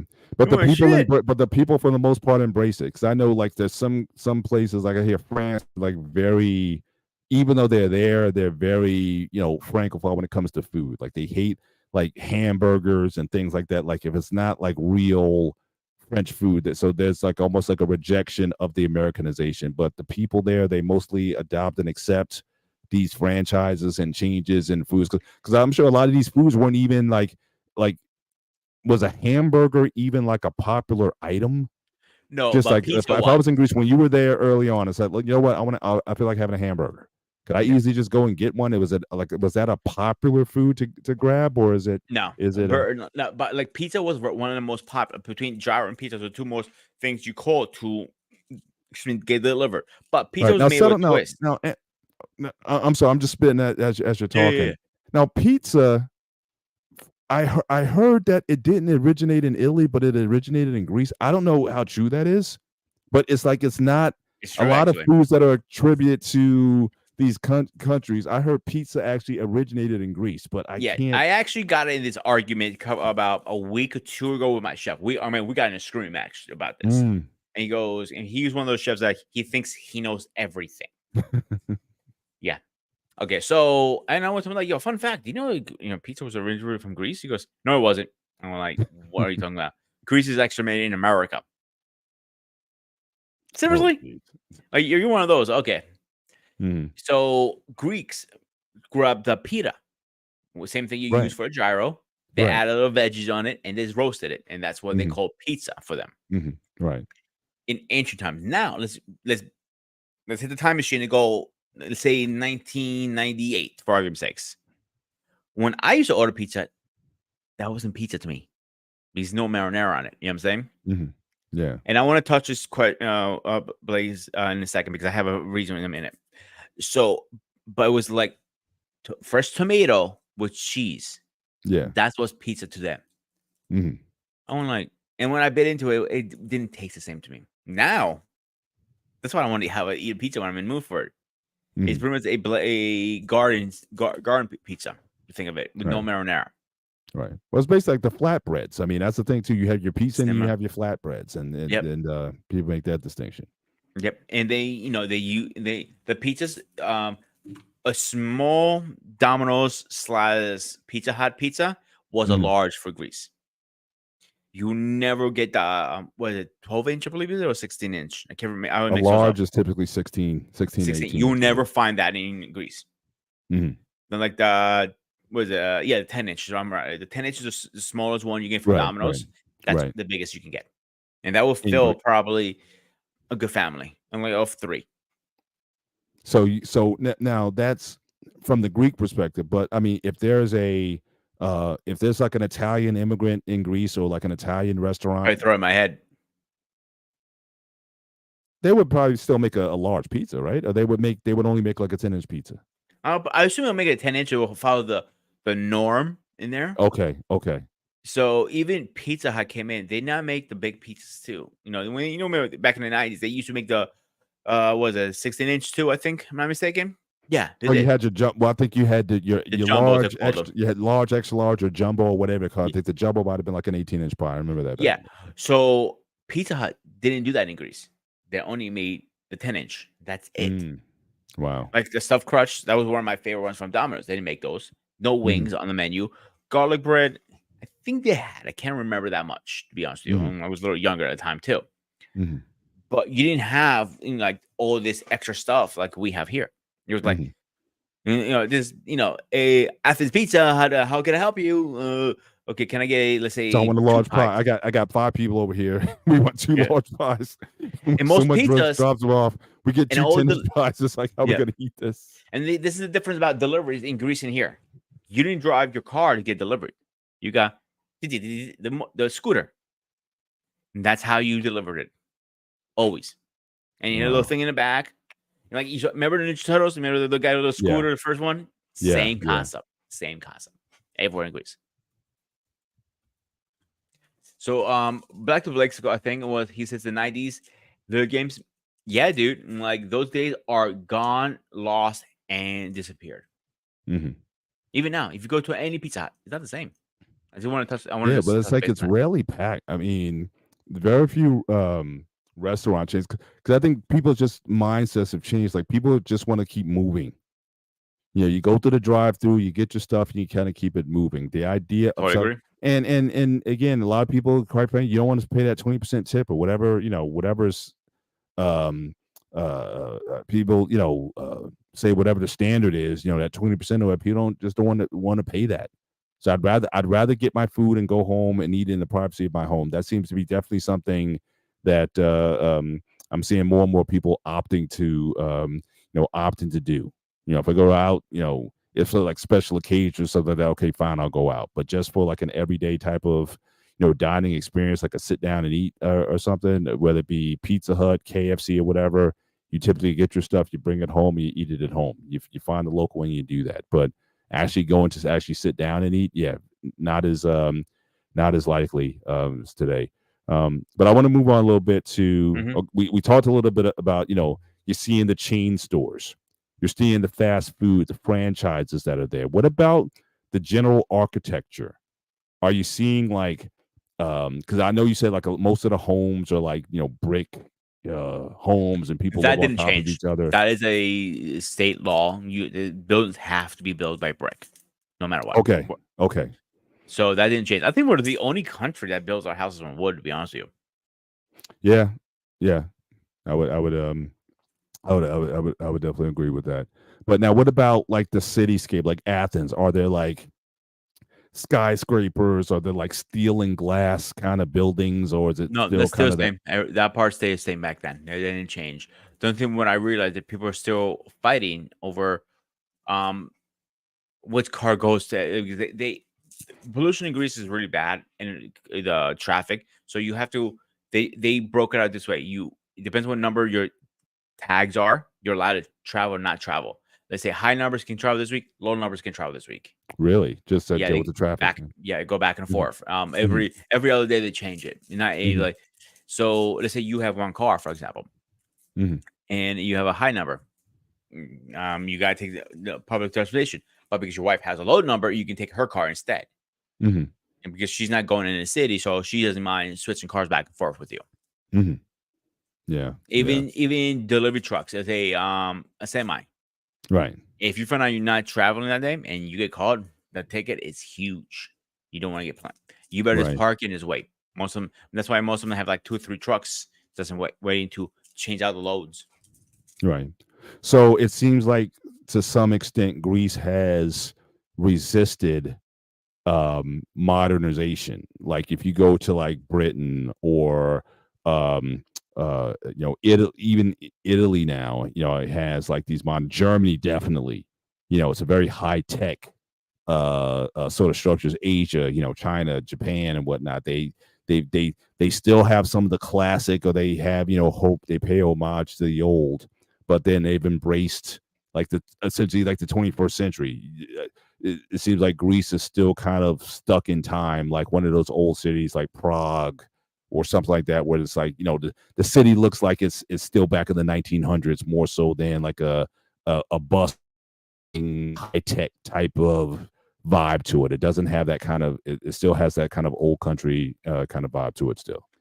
The reason I would say that happens is not because they don't want to build nice, beautiful houses. I don't want to say they don't want to upgrade. Is where the hell are you going to put it? We have no room. Well, that's why I'm paying Yeah. attention to the architecture because I'm talking about specifically about commerce and business. Hmm. So like if you're like a corporation, like any major city has the same problem in terms of space. Where you're going to build. So in areas like New York and Philly and the all these major cities, you build up. And so again, you put 30-story, like in fact, I probably need to look up like what's the tallest building in Greece. But if is there like a 50-story, 100-story tower or some. So a lot of these modern buildings are going upward and having high capacity volume for businesses to sort of operate in. It seems like Greece, they haven't really embraced that kind of um, initiative to want to draw in businesses, corporations, to embrace that sort of structure, or even for for people to live in. Because I know, like in New York, one thing I noticed when I went back, I worked remotely for over 3.5 years. Hmm. And when I went back to the office, so I take the turnpike like every day up north into a Secaucus area, and so I'm very close to like the New York skyline. And one day it dawned on me, this might have been a couple months ago, how much the New York skyline changed. Because I remember for years, like growing up, anytime I went to the city, there were two distinct things that you saw going up the turnpike going to New York. If you look to your right, you saw lower Manhattan, and you saw the World Trade Center, whether it be the original World Trade Center or the Tower One that's there now. And then if you look to your left, you saw the Empire State Building, and a little bit further down, you saw the Chrysler Building. Like those were like the three like major buildings that stuck up above and beyond everything else when you were there. Now you Then I can't tell the just noticed difference. one day, what's that? Now you can't tell the difference anymore. Well, because they've built, and I looked this up because one day I was commuting to work and I just noticed, I was like, where all these buildings came from? They've put a skyscraper since 2014 when they built the new tower for the World Trade Tower. When they built one tower, there has been a new skyscraper built in New York City every year since 2014. And it's like every year they just open up a new one. They got a whole structure, living spaces, not just for corporations, but living spaces down there. And there's more to come. In fact, the tallest building in the United States is about to be built in New York City, and I think they break ground on it in 2026. It's going to be the tallest building in the United States, which is currently held by, if it's not one World Trade Center, I think it might be the Sears Tower in Chicago. But this is going to be the tallest building in the country, is on its way to be built in New York City. So again, they've totally embraced, the Going up. skyscraper and the landscape, but Greece seems to be not, or Athens, because I'm assuming Athens is the most modern, if I can use that language, more modern city kind of up there, or are there other ones that you may consider more tech savvy or up, state of the art? Would it be Athens, or would you say it's another place? I would say Athens if I had to guess.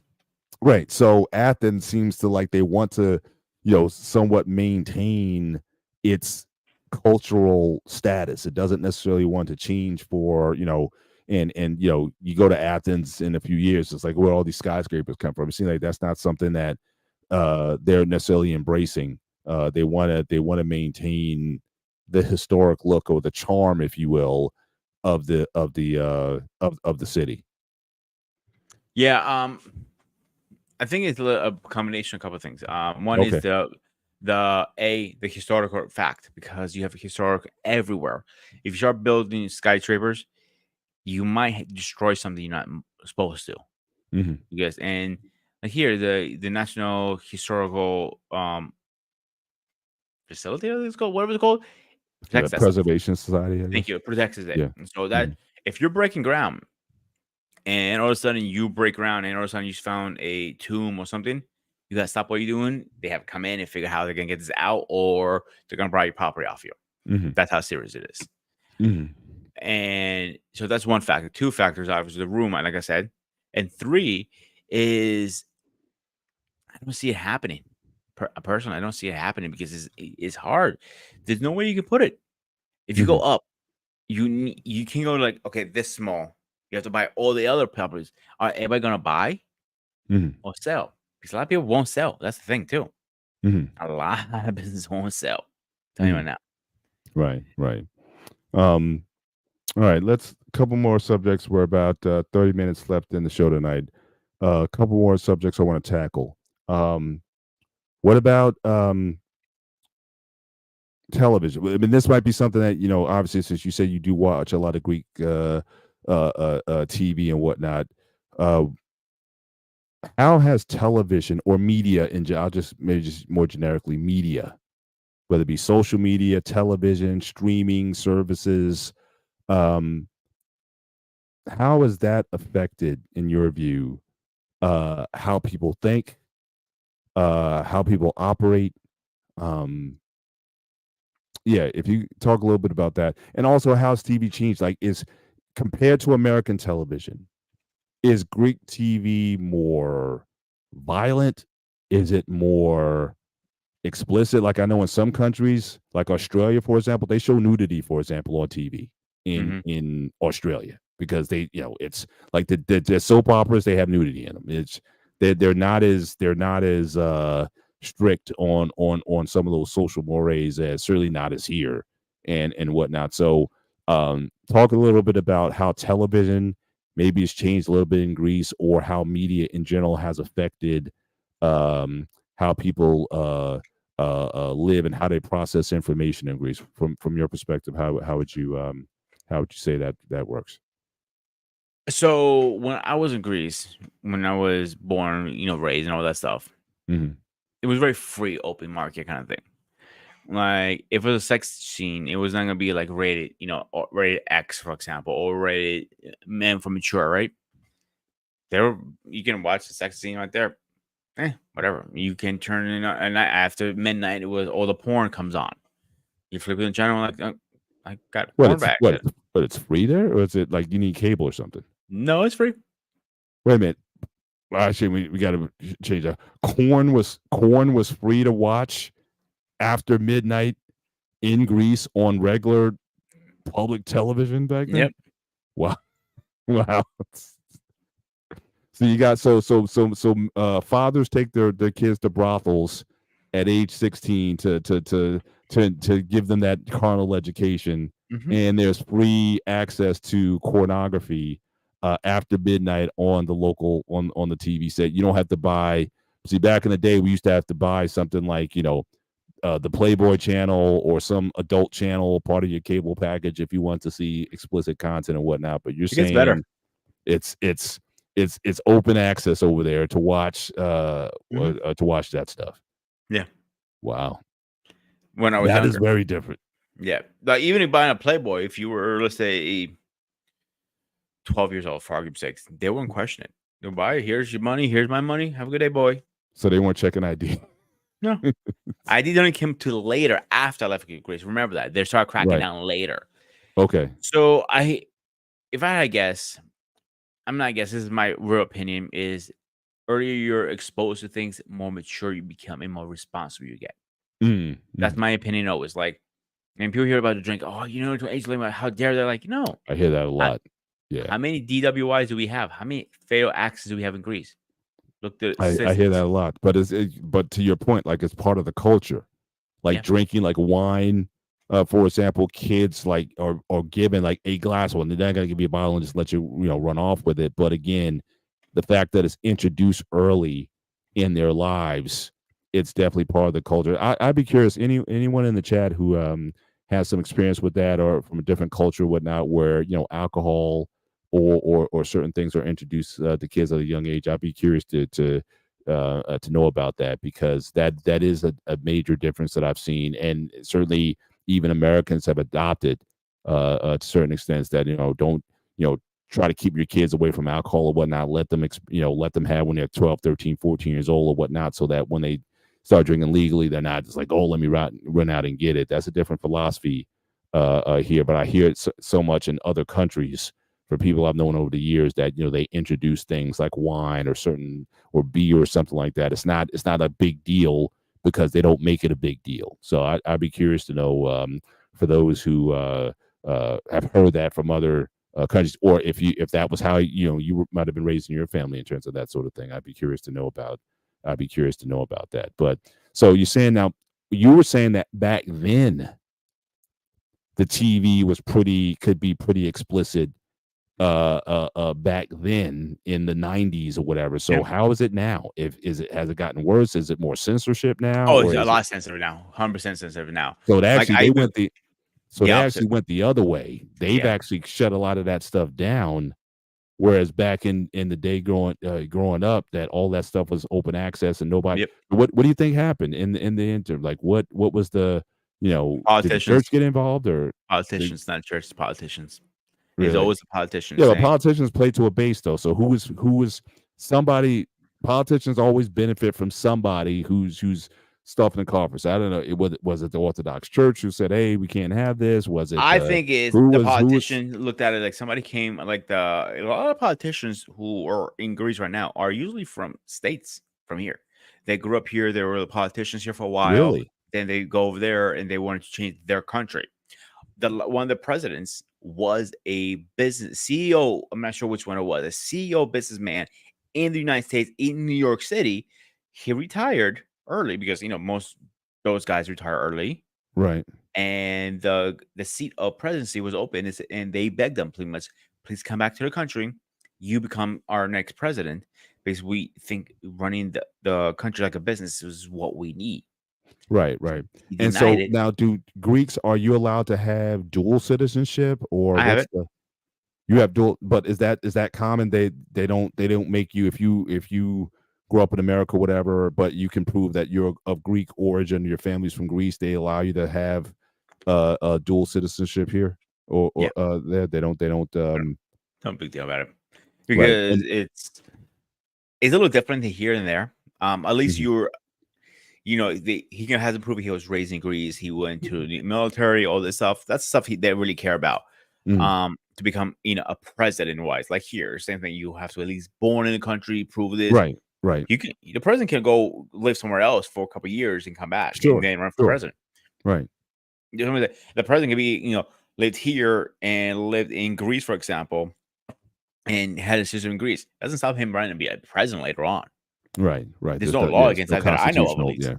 I was just thinking more in terms of how the people looked at it. Like if Yeah. this like a Greek American came over to run for the presidency of the country, then what people's attitude would be like, well, look, he's not even one of us. He's an American guy. What does he know Mhm. about Greece and what does he know about our issues and whatnot? So why would we vote for him? So you would think that it would be, I'm just curious that, how the people accept that from what you're saying, though. People don't really care that you grew up in a part of America and whatnot, or they don't have that kind of nationalism where it's like it has to be somebody who knows us, and whatnot.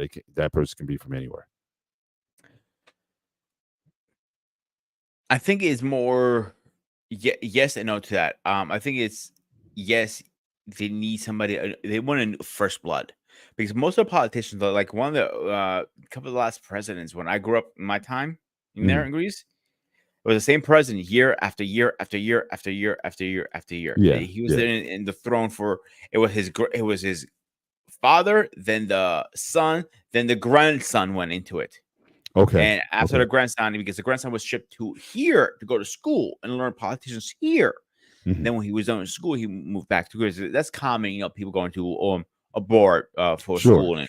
sure. And when he started fucking things up and his hands was in anybody's pocket, anybody in his pocket kind of thing, they find out he got leaked out, and he goes, we're done with these guys. Let's get it Right. out. And this is the Now, does same. Greece have like a parliamentary system? How many like political parties operate in Greece? And is it more like British Parliament where you have like several different parties, or how's the There's several parts like here is runs like more like here, pretty much almost I mean similar. here, but we're mostly a two parties. I mean, even though you have That's where I was Green going Party to. and whatnot, it's mostly like a two-party We system do for the have most part.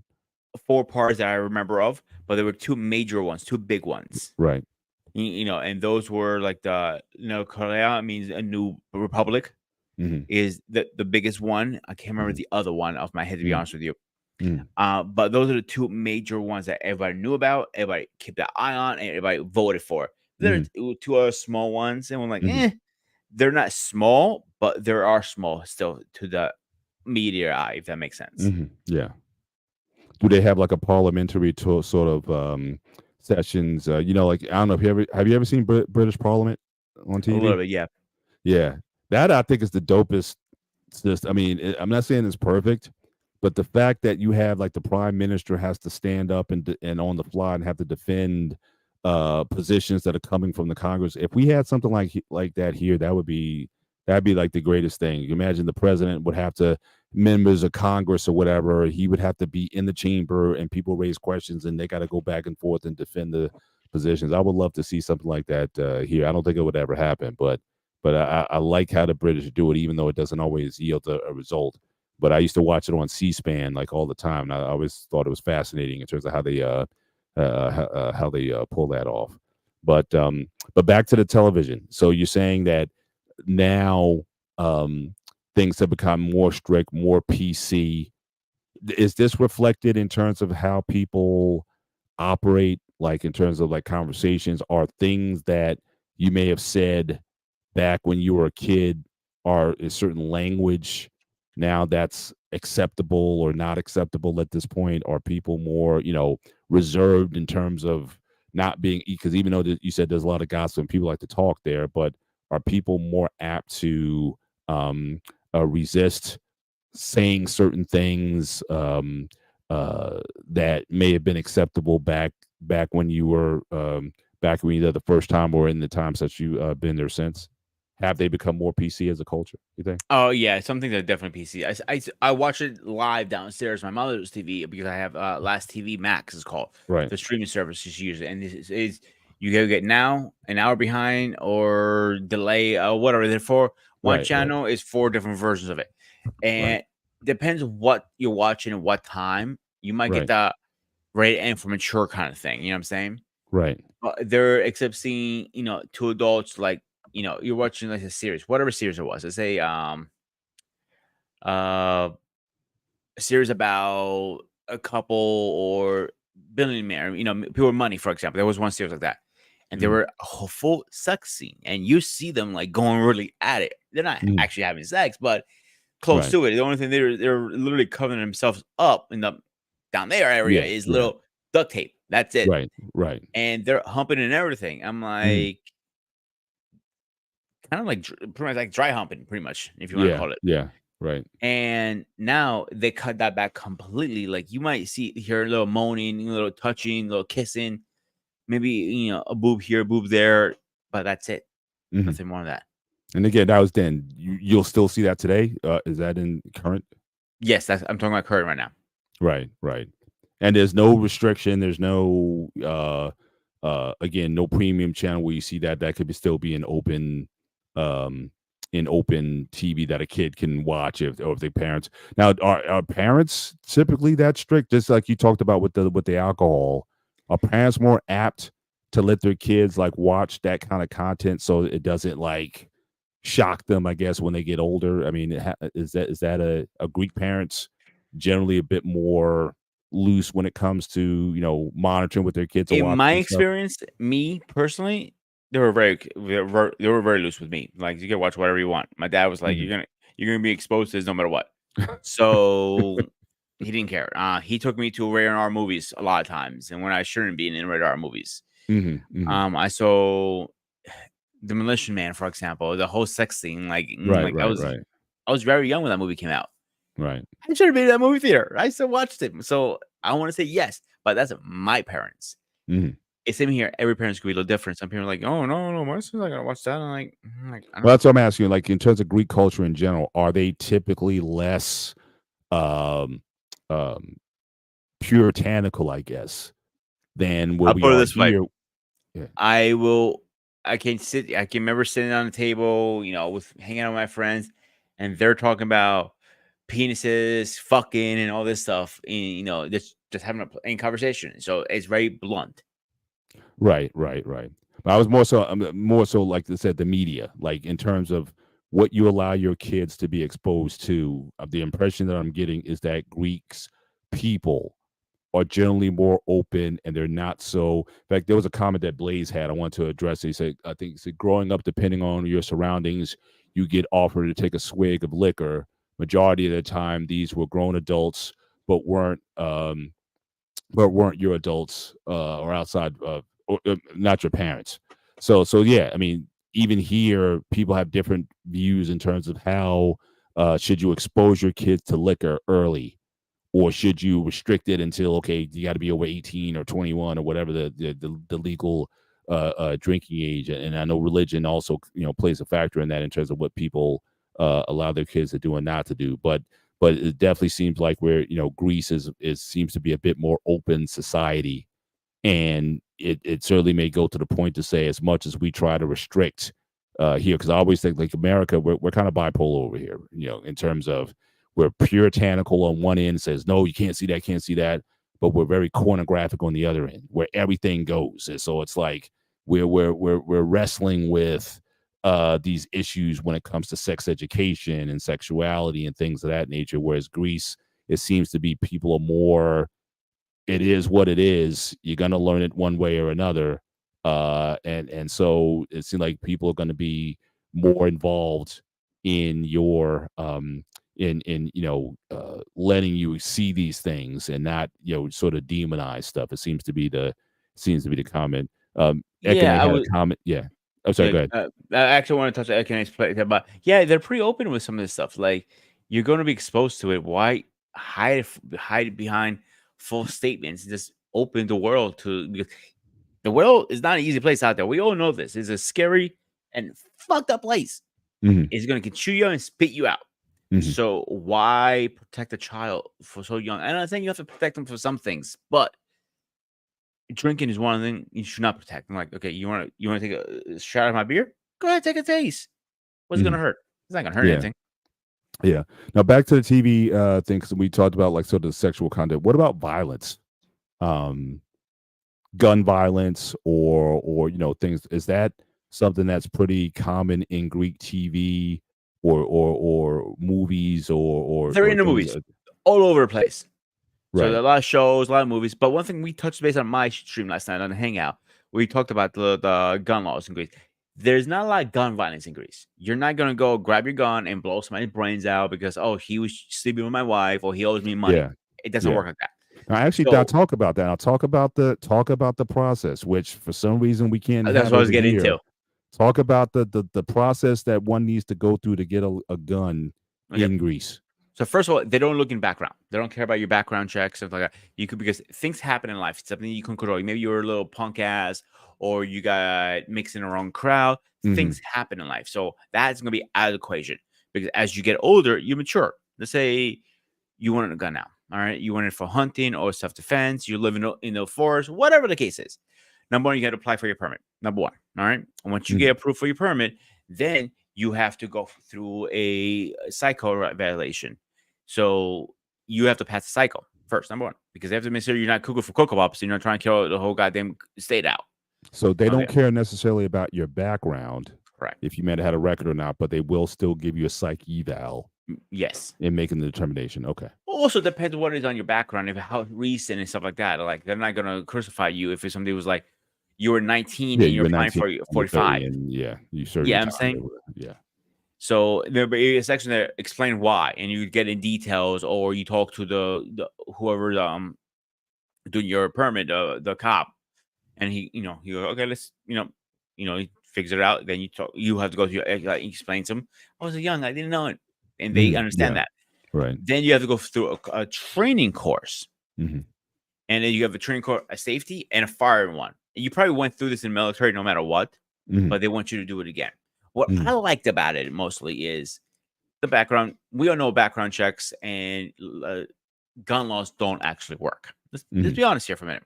Mhm. But what I do like is the psyche evaluation, because it gives you the little bit. I know it's not self proof, that is never, but it gives you the little Right. insurance. I felt Right. okay. Are you giving somebody a gun? Because you cannot fake that. They True. can read you right through that. They know Right. how to break you. They know how to ask a question several ways, the different ways, and ask you the same thing. Like, are you going to do this? Are you going to do it? You know what I'm trying to say. Mhm. Yeah. I like the psycho violation, to be honest. I think we Yeah, need that here. I think that would, yeah. I mean, especially when you've seen in this country all the recent mass shootings or whatnot, and you realize that a lot of these people were, especially if they're ex-military or stuff like that. Yeah, a lot Mhm. of these guys come out, they're not necessarily whole when they're coming out, and so should these people even have access to firearms based on their situation or whatever. Yeah, some of the most tragic mass shootings were for people who were again psychologically seemed like they were they shouldn't have had access to those weapons. And in one case, you had the mom actually bought the kids up in Connecticut. The mom actually bought the son who she knew was disturbed, bought him the gun, and said, "Oh, this will be a good, this will be a good Really? thing for him. That's Give him yeah, a that's hobby, smart. give him an activity to do." And you sort of see that. Listen, I go with my best friend ski shooting once in a while, Mhm, and it's fun. It's great. Guns can be mhm, fun, but in a safe environment. But yeah, I'm not saying you go as a parent like yourself, Paul. Like you go buy your daughter a gun. Who knows? She's not doesn't know anything about guns. She's not safe with it, and she's not okay up there. mhm, No, this is why I say all the time, gun laws don't fucking work. I don't care mhm, any cop come up here tell me that. I'll tell them in his mhm, face anytime. They don't work. mhm, mhm. Gotcha. All right, so just wanted to address a point Ekene made as far as the difference between Parliament and the U.S. I mean, obviously, the British Prime Minister is not the head of the state and commander in chief, whereas the president is. That is true. I'm just saying from a standpoint of the exercise that they do regarding the debate process. In other words, to win, because you're also showing this to the nation as well. If you want to show your competence, how you deal with questions that are thrown at you, and not everything is scripted before you. I've always appreciated how the British do that, and they're able to, let debate the issues out in the open. Here, I mean, so many deals and stuff is done in the back rooms, and nobody knows what's really going on. So it's just something that I like. At least it gives the impression that the British parliamentary system is a bit more transparent. So that's definitely why I mentioned it. Couple additional comments from Blaze. Social media has played a role when it comes to parents. Yeah, he's in the route parents choose to take with their children. Definitely. But again, I think that certainly some of the exchange nowadays, the parents are just as impressionable as the children, and oftentimes their children's friend instead of the parent. Yes, I mean that's also reality also. But I think that again, if you look at these other cultures, and these are things that have been long standing for a while, again, how children are raised, what they're exposed to at different ages, it's certainly different. This is long before social media. And so, what I like about having these shows and having these discussions is to see how other people think. And because we make these assumptions, well, if you expose your kids to it, then they'll be addicted to it. Or if you expose your kids to it, then they'll become violent. Or if you expose your kids to certain things too early, things will happen. And it's not necessarily true, at least from the discussions that we've been having in every culture and every society.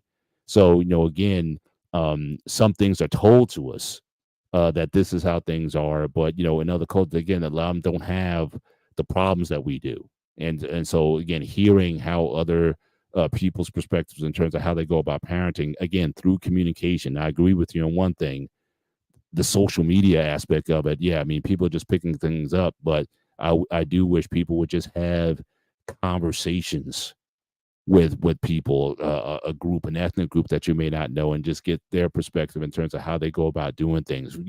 We can all learn from one another in this space, but I think social media kind of puts things out there, and it may not even be the real. People are just putting things out there because it feeds the algorithm, but it may not be necessarily done in practice. So so having this kind of discussion is what I think is really important. But we got about 10 minutes left in the show. Before we move on, Um, I want yeah, to yeah, go place a ahead. statement that myself. As connected we are, we're so disconnected at the same time Definitely. because we're so cold to each other now. Like you're screaming somebody over a text or over social media, calling them out. What happened the old days? You used to go scream out in their face and duke it out and then be your best friend and have a beer afterwards. Mm, Just saying. yeah. Just some final thoughts from your end. So, and this you might transition to like the last time you were there visiting. What are some of the takeaways that like things that really kind of shock you, like in terms of how much Greece has changed And it could be for the good, it could be for the better. In fact, if you have one perspective on both, what did you see that's positive in Greece that you think is good for the country?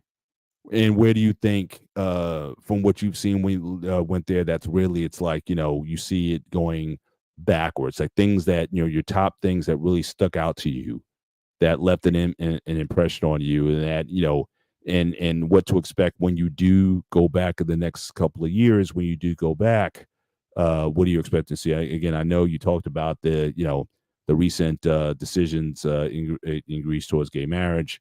I don't know what effect that's going to have, when you go back. Are you going to see something that's totally different, or what to expect there? But just based on your experience, so pick something that's good, that you think is beneficial, that's different, that you think is a positive for change that you've seen in Greece since the last time you were there, and something not so good, something that really shocked you I think when there's a you were there. double-edged sword Hmm. because the technology has improved so much down there to the point like we're almost like equal with us here Hmm. in the States. Not always, but some things. Right, But also at the same time, I think it's bad for the country because it's moving too fast for people to keep up. right, right. So people who are not tech savvy like myself and you can live in the dust, and next minute, the job is gone for them because that's what they make their money off. You see where I'm going with this? Yeah, yeah, yeah, So yeah. technology can be a evil thing Hmm. and a good thing. Right, And I'll leave it right. there. Yeah. And do you see that people are, well, again, since, because the crazy thing about technology is, so you were last there maybe what, 8, 9 years ago? You were Something there? like that, yeah. So again, the change in technology is being so swift that you think, oh, it's been maybe 10 years since I've been there, but it could be totally transformed since you've been there. I know you keep up with, again, Greek TV and whatnot, but Mhm. that might be something, maybe as an epilogue. Maybe we can even open up to next week's show. We can maybe open up with that a little bit in terms of what your friends who are on the ground, so to speak, what have they've seen in the last even 5 years, that, again, something may be good for Greece, something not so good for Greece, how people interact, again, with the social media, with the phones and whatnot. Are people, because again, you get the impression Greeks are very social, very connected, very communal. Is that having a negative impact where people are being more isolated, more staying at home, more into themselves, even when you're in conversation, you're not, because someone's looking down at their cell phone while you're having a conversation. You know I'll what? be in, I have a great idea. mm, I'm gonna call it backup this time. okay, I'm gonna call my boy Dimitri. He lives in the States. He just went to Greece recently. He's okay, similar as me. Grew up in Greece, came here as but he a little different. He grew up all the way to Greece, did his whole thing in Greece, and then he came here as an adult.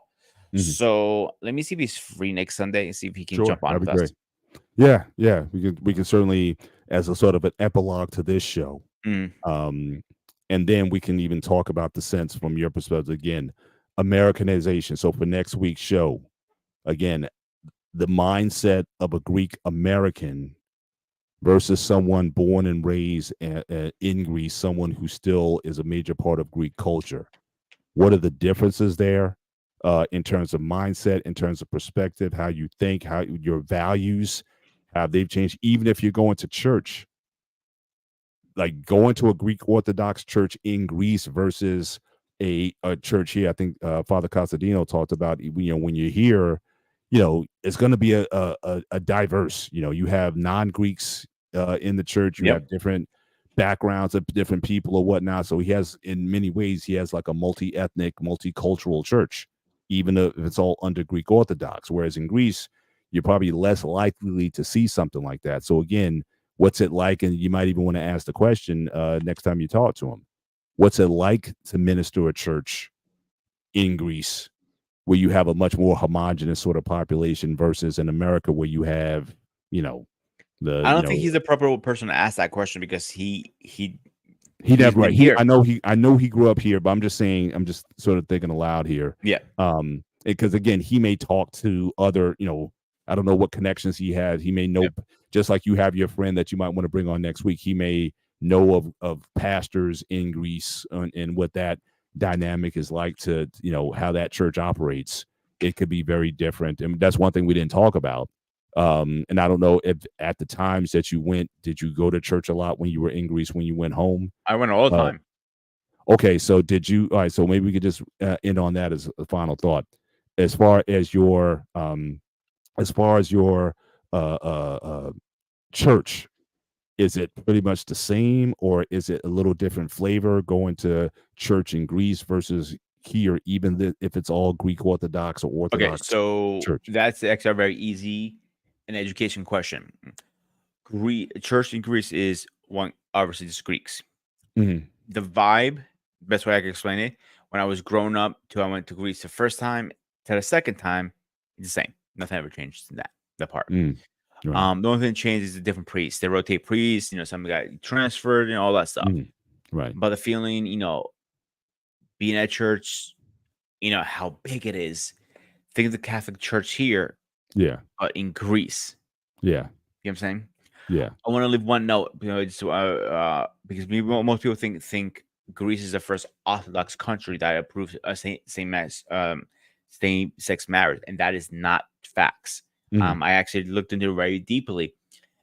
Other countries? I just don't remember off my head right now. I have my notes in some other another Right. page I have to pull up, Right. but Greece was not the first Orthodox country. I'm actually looking into bringing in somebody else a little more educated and Okay. more professional, I want to say, with this than I am. Right. Right. So I'm doing a little more research to see if I can get him on.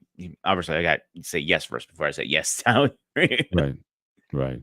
Awesome. Yeah, definitely definitely looking forward to that. And we can even touch on that next week also. I want to visit that church. So again, in Greece, you don't see a lot of variance or difference. Just the people may change, but the experience and whatnot is pretty much the same. But in America, like going to a Greek or an Orthodox church here in America, do they pretty much keep it kind of even keel also, or is it a different worship experience in Greece versus here? That might be something we can kind of also in the intro next week, we can kind of lead with some of that. And again, talking specifically about that idea of Americanization. Has being in America, how does that affect the worship experience of a Greek person? Maybe we can spend some time to and lead with that. And prior to the show, let's have a conversation. Maybe that Saturday if you're available, and we can just kind of flesh some of these things out before we kick the show off. I think that'd be we can definitely make it. We can tighten that up. Saturday's gonna be a little hard. I have my stream on Saturday, Yeah, or but Friday night or Sunday, whatever. But yeah, yeah, let's try to touch base in a week, and we can sort yeah. of flesh I out will those. text you during the week and figure it out.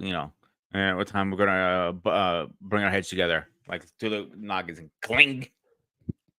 No clink. This Yeah. just iron sharpening iron. We want to make Maybe this. when when I feed this, luscious beard, come towards your way. Maybe we can start. Hey, have you grow? I just want to see you try grow once under Again, my sensei-ness. I'm a convert. Again, I live this lifestyle. I'm a follically free I'm not person. gonna give up on you. So it's like religion. Listen, the hair That'd be I like can't me do trying anything to about. take you. The face hair I can do That'd be something. like me trying to take you away from the Orthodox Church and make you a Baptist or something like that. I'm not taking you anywhere. I just want you to try. I just want you to try it once. You may like it. You never know. Yeah. We'll see. We'll see about that. But I feel like a traitor to the cause at that point. You're not, So because you still have the bald head. that But is actually, is a big thing. Beard and beard, folded and beautiful is the thing. Look that is into it. true. You're the president. You need to look into this. That is true. That is true. All right. All right. Well, again, thank you again, once again, everyone, for joining us this evening. Just some final shout outs before we leave. As always, my boy, my follically free brother, Trey Ferg. Thank you for, again, stopping in tonight. Yes, again, prayers. Shout out to Lady Novoa for everything, for your family and everything that's going on. Again, pray that you guys have peace in the situation. Marriages, politics, and sports. Thank you for stopping by. Also, tomorrow night, just to give a quick plug for Marriage, Politics, and Sports on Monday nights at 8 p.m. He's having the show. If you want to quickly, if you're still on, if you want to drop in the chat, because I thought I remember what your show was, or maybe I can even pull it up real quick. I just want to give you a quick plug for your show and see what's coming up. Actually, now I remember, I can actually join tomorrow's show because I'm Yeah, off. but I think it's dealing with Sierra. I think Russell Wilson and Sierra. I think it was something. Yeah, he's talking about how there was a recent interview that Russell Wilson did, and he said that he believes that God called him to be a stepfather. And I think part of the show is going to be talking about that. Yep. And it's an interesting. I saw the interview. I thought it was a great interview, and obviously, they seem to be in a very good place. Family's kind of whole, and in the situation. I think the thing he's worrying about is where his next football team will be. It won't be with Denver. He might be coming to Pittsburgh. We never know. But certainly Marriage, Politics, and Sports. Our brother R. Payne, he's going to be having the show tomorrow night. So definitely. For guys, if you have some time, feel free to drop on through. He usually drops a link. He has his opening. He always he's an engineer, so he has to have his opening first, and then he drops the link for guys to join the conversation. So definitely shout out to R. Payne and for his show tomorrow, which will probably be simulcast both on his channel and on the BMU network.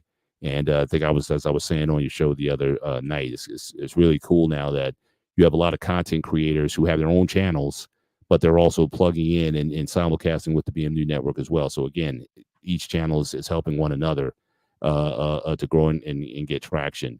But for everyone who stopped through tonight, again, thank you.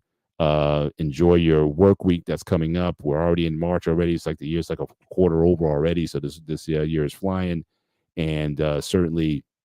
But the weather's, hopefully get a little nicer. Hopefully I can put my winter coats away and not have to worry about any major snowstorms coming up. And, but again, enjoy your work week. Enjoy your families. We'll see you in these YouTube streets again throughout the week. Again, grooming. He has a show on Wednesday night. He has a show that's coming up talking about AI and the good, the bad, and the ugly concerning that. I don't know. You want to just do a quick plug? This Wednesday we're talking about on the Spartan Arena AI friend of foe. Yeah. Part 1. Part 2 is going to be on Saturday. Again, AI friend of foe. Let's find out. Come in and let's duke it out. Sounds good. So again, BMU, again, we have a lot of content, a lot of shows going on. We have something for everybody. Essentially, pretty much every day of the week is pretty much covered where there's a show going on. So definitely continue to support the BMU network. If you become a subscribe, not only subscribe to the channel, but also become a member of the channel. I'm a member of the channel, and because I support what he's doing. So again, being a member, you support the show monthly. So support, become a member of the channel as well. We definitely want to grow this network, and we want to make it everything that it needs to be. But for everyone who's joined us tonight, again, I am Mr. Bennett. He is Grooming and Reviews, aka the Ghost of Sparta. This is the gray area. We hope you enjoyed the conversation, and we look forward to seeing you guys next week. Until then, take care. And how do you? You gotta give me my word. How do you say goodbye or farewell? Adio. Like adios. Just adios without the S on it. Just drop the S. Adio. Yep. Adio. Okay, so until next time, adio. We'll see you then. Take care. Canita. Subscribe now.